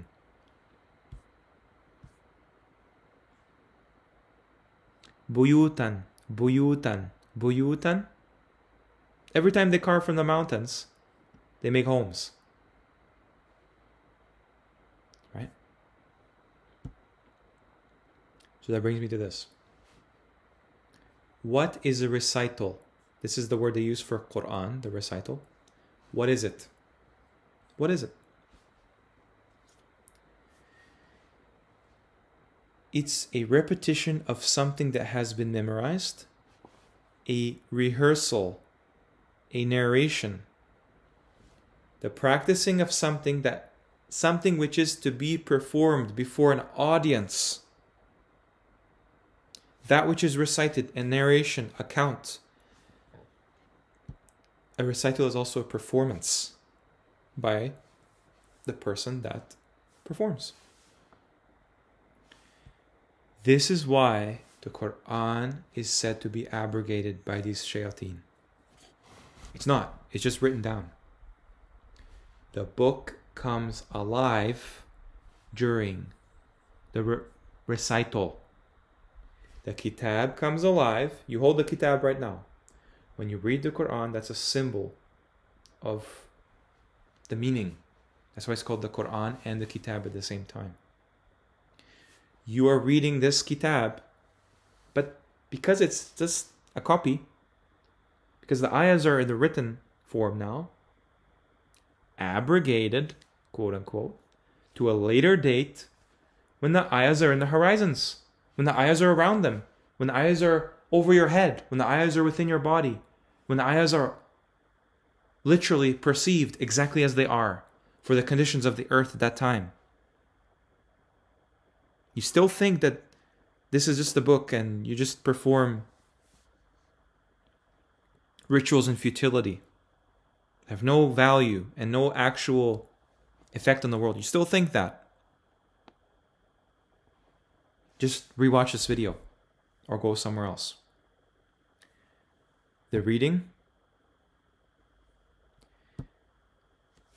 funny enough, for children, everything has to be put very blatantly, doesn't it? What we would only see as symbolic. Have you seen these pop-up books? You have a hardcover book. Every page that's turned, new ayah pops up. There's no words. There's barely any words. Sometimes it's just the picture. So you see what's going on. Have we not shown you? Have you not seen? Alam tara kayfa. The ayahs are witnessed. That's the shahada. The unseen coming in and being attested to. You can't witness today. What are you going to witness? You can't even point to anything that the Quran literally tells you, other than within the book. But Allah, when He says within the book, He's talking about a totally different book, one that is too big for us to hold in our hands. But Allah created these beings called hands, and they hold it. That's why it's marfu'a, elevated. Bakka, book. Of course it's a book. We got the word. We got the word from Bakka. That's it. Bukkiyan. This letter Qaf refers to extent. It's even in the English words with an X, extent. Qasas, Qur'an, Aqsa, Qaf. The Qaf is at the extent of the worlds. And notice how the paired letters, the letters tell you everything about everything. They're like the ingredients for the universe to exist. Kaf, kaffa, wakil, kitab. Wakaf, it's sufficient. Kitab, Allah, wakaffa. Allah's book is sufficient. Why do you think it says that? Why do you think that's a saying? Because the Quran is the extrapolation. Like this pop-up book, it's the extrapolation in real time, in 3 dimensions, for that period of time when the book comes alive. I can't stress this enough. Read the Quran literally. Literally. Translate the verbs literally and see what happens. See how Allah is constantly talking about things happening in real time. Now. Al-an. Not yesterday, not tomorrow, now. This day. This is the day. This is the 1,000 years in a day that we can count. That's a day to Allah. Yawm Allah. We are gathering them now. We are judging between them. We are nuhsharu, even the assembly. Do you think that assembly happens in the future? I'm sure you can see that, but that's not what the Quran says. The Quran says it's happening right now. So there's 2 possibilities. The possibility is that the Quran is inaccurate and it could have been worded better, and most of it's poetic, and we need all kinds of things to explain it. That's one possibility. But if you believe in a all-powerful creator that is outside of time and space, that created time and space, created the sound and light and beings that populate the creation, you can't believe that. You just can't. That means there has to be a logical explanation that necessitates from a necessary cause that Allah caused everything into existence. And that is that He made a precise book. No variance, definitely no contradiction, with its appropriate context, that is concerning the entire creation. It concerns the entire cosmos, the whole end-all be-all of everything, as you can imagine. So what are we doing now? What we're doing is religious practice. Like a trial period, like a practice for a rehearsal when the stage is set, when the curtain opens up. The iron curtain, it's lifted. The barzakh, ready. The people, already made, their bodies already made. In the wombs. They sprout out like plants. You don't believe me, huh? You don't believe that humans are grown again.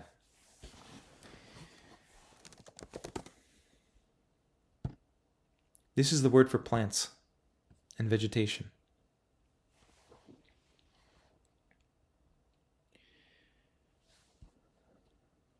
Okay? He caused you to grow. We caused you to grow. Let me find it. They put it as progressive growth, don't they?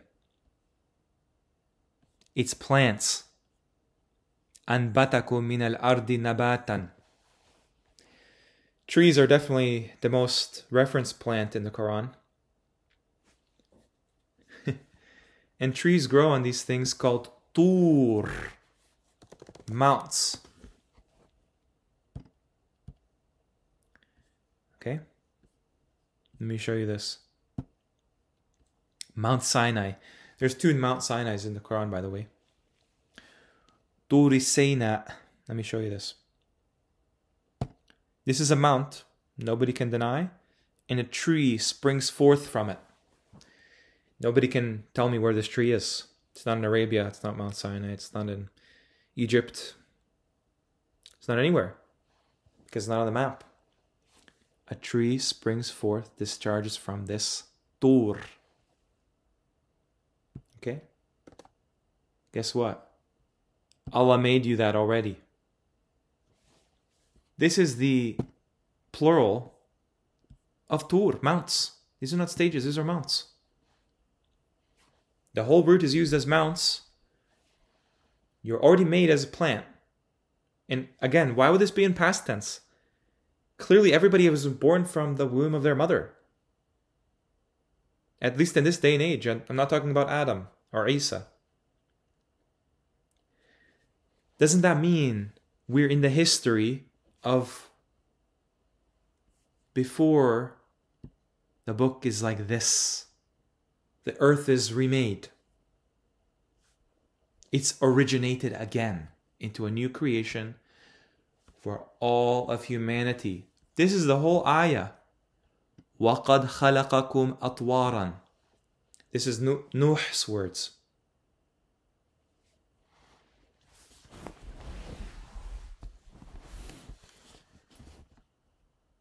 This book is not a joke.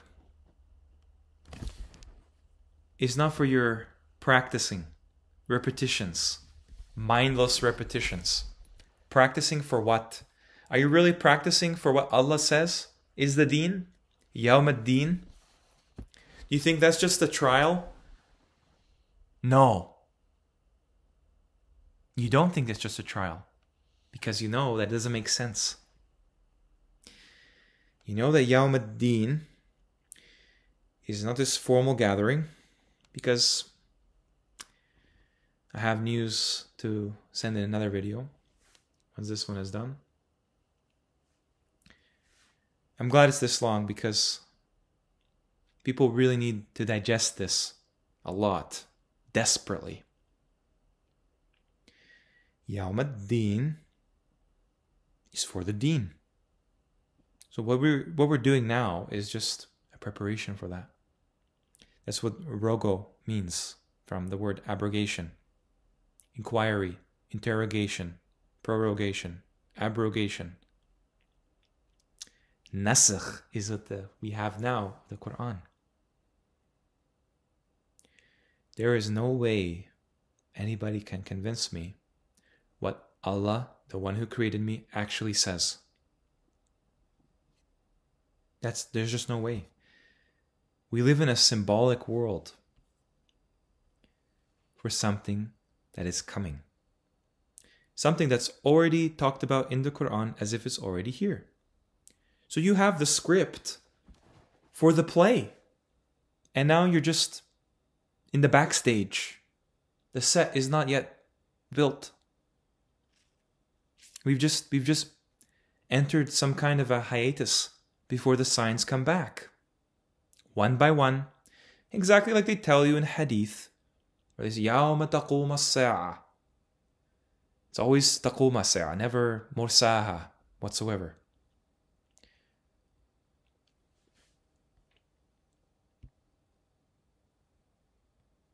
أهل البيت أهل الكتاب أهل مدين أهل يثرب أهل القرية. Why do you think the word Qur'an has the same basic words as a qarya, a city? Or qarar, a residence, a resting, final abode. What does Allah mean when He says He landed the kitab? Okay. Well, I always love to end the videos with this, and I will again. Allah taught the human that which he did not know. The Quranic knowledge is beyond your needs and desires. It's beyond your fashion preference, your religious tourism, your health and cleanliness, your rituals, your rites and ceremonies, your holidays, your community obligations, your political ideologies. It's beyond that. I don't really have to say this at this point, but please, listen, take notes. You have the power to do so now. The signs are coming back. The miracles are coming back. Those lights from last year are a miracle. Time will only tell what that means. The cosmos is starting to reorganize like never before. Do not be swayed by the practicers of these religions. They're actually preparing you for something a lot more sinister.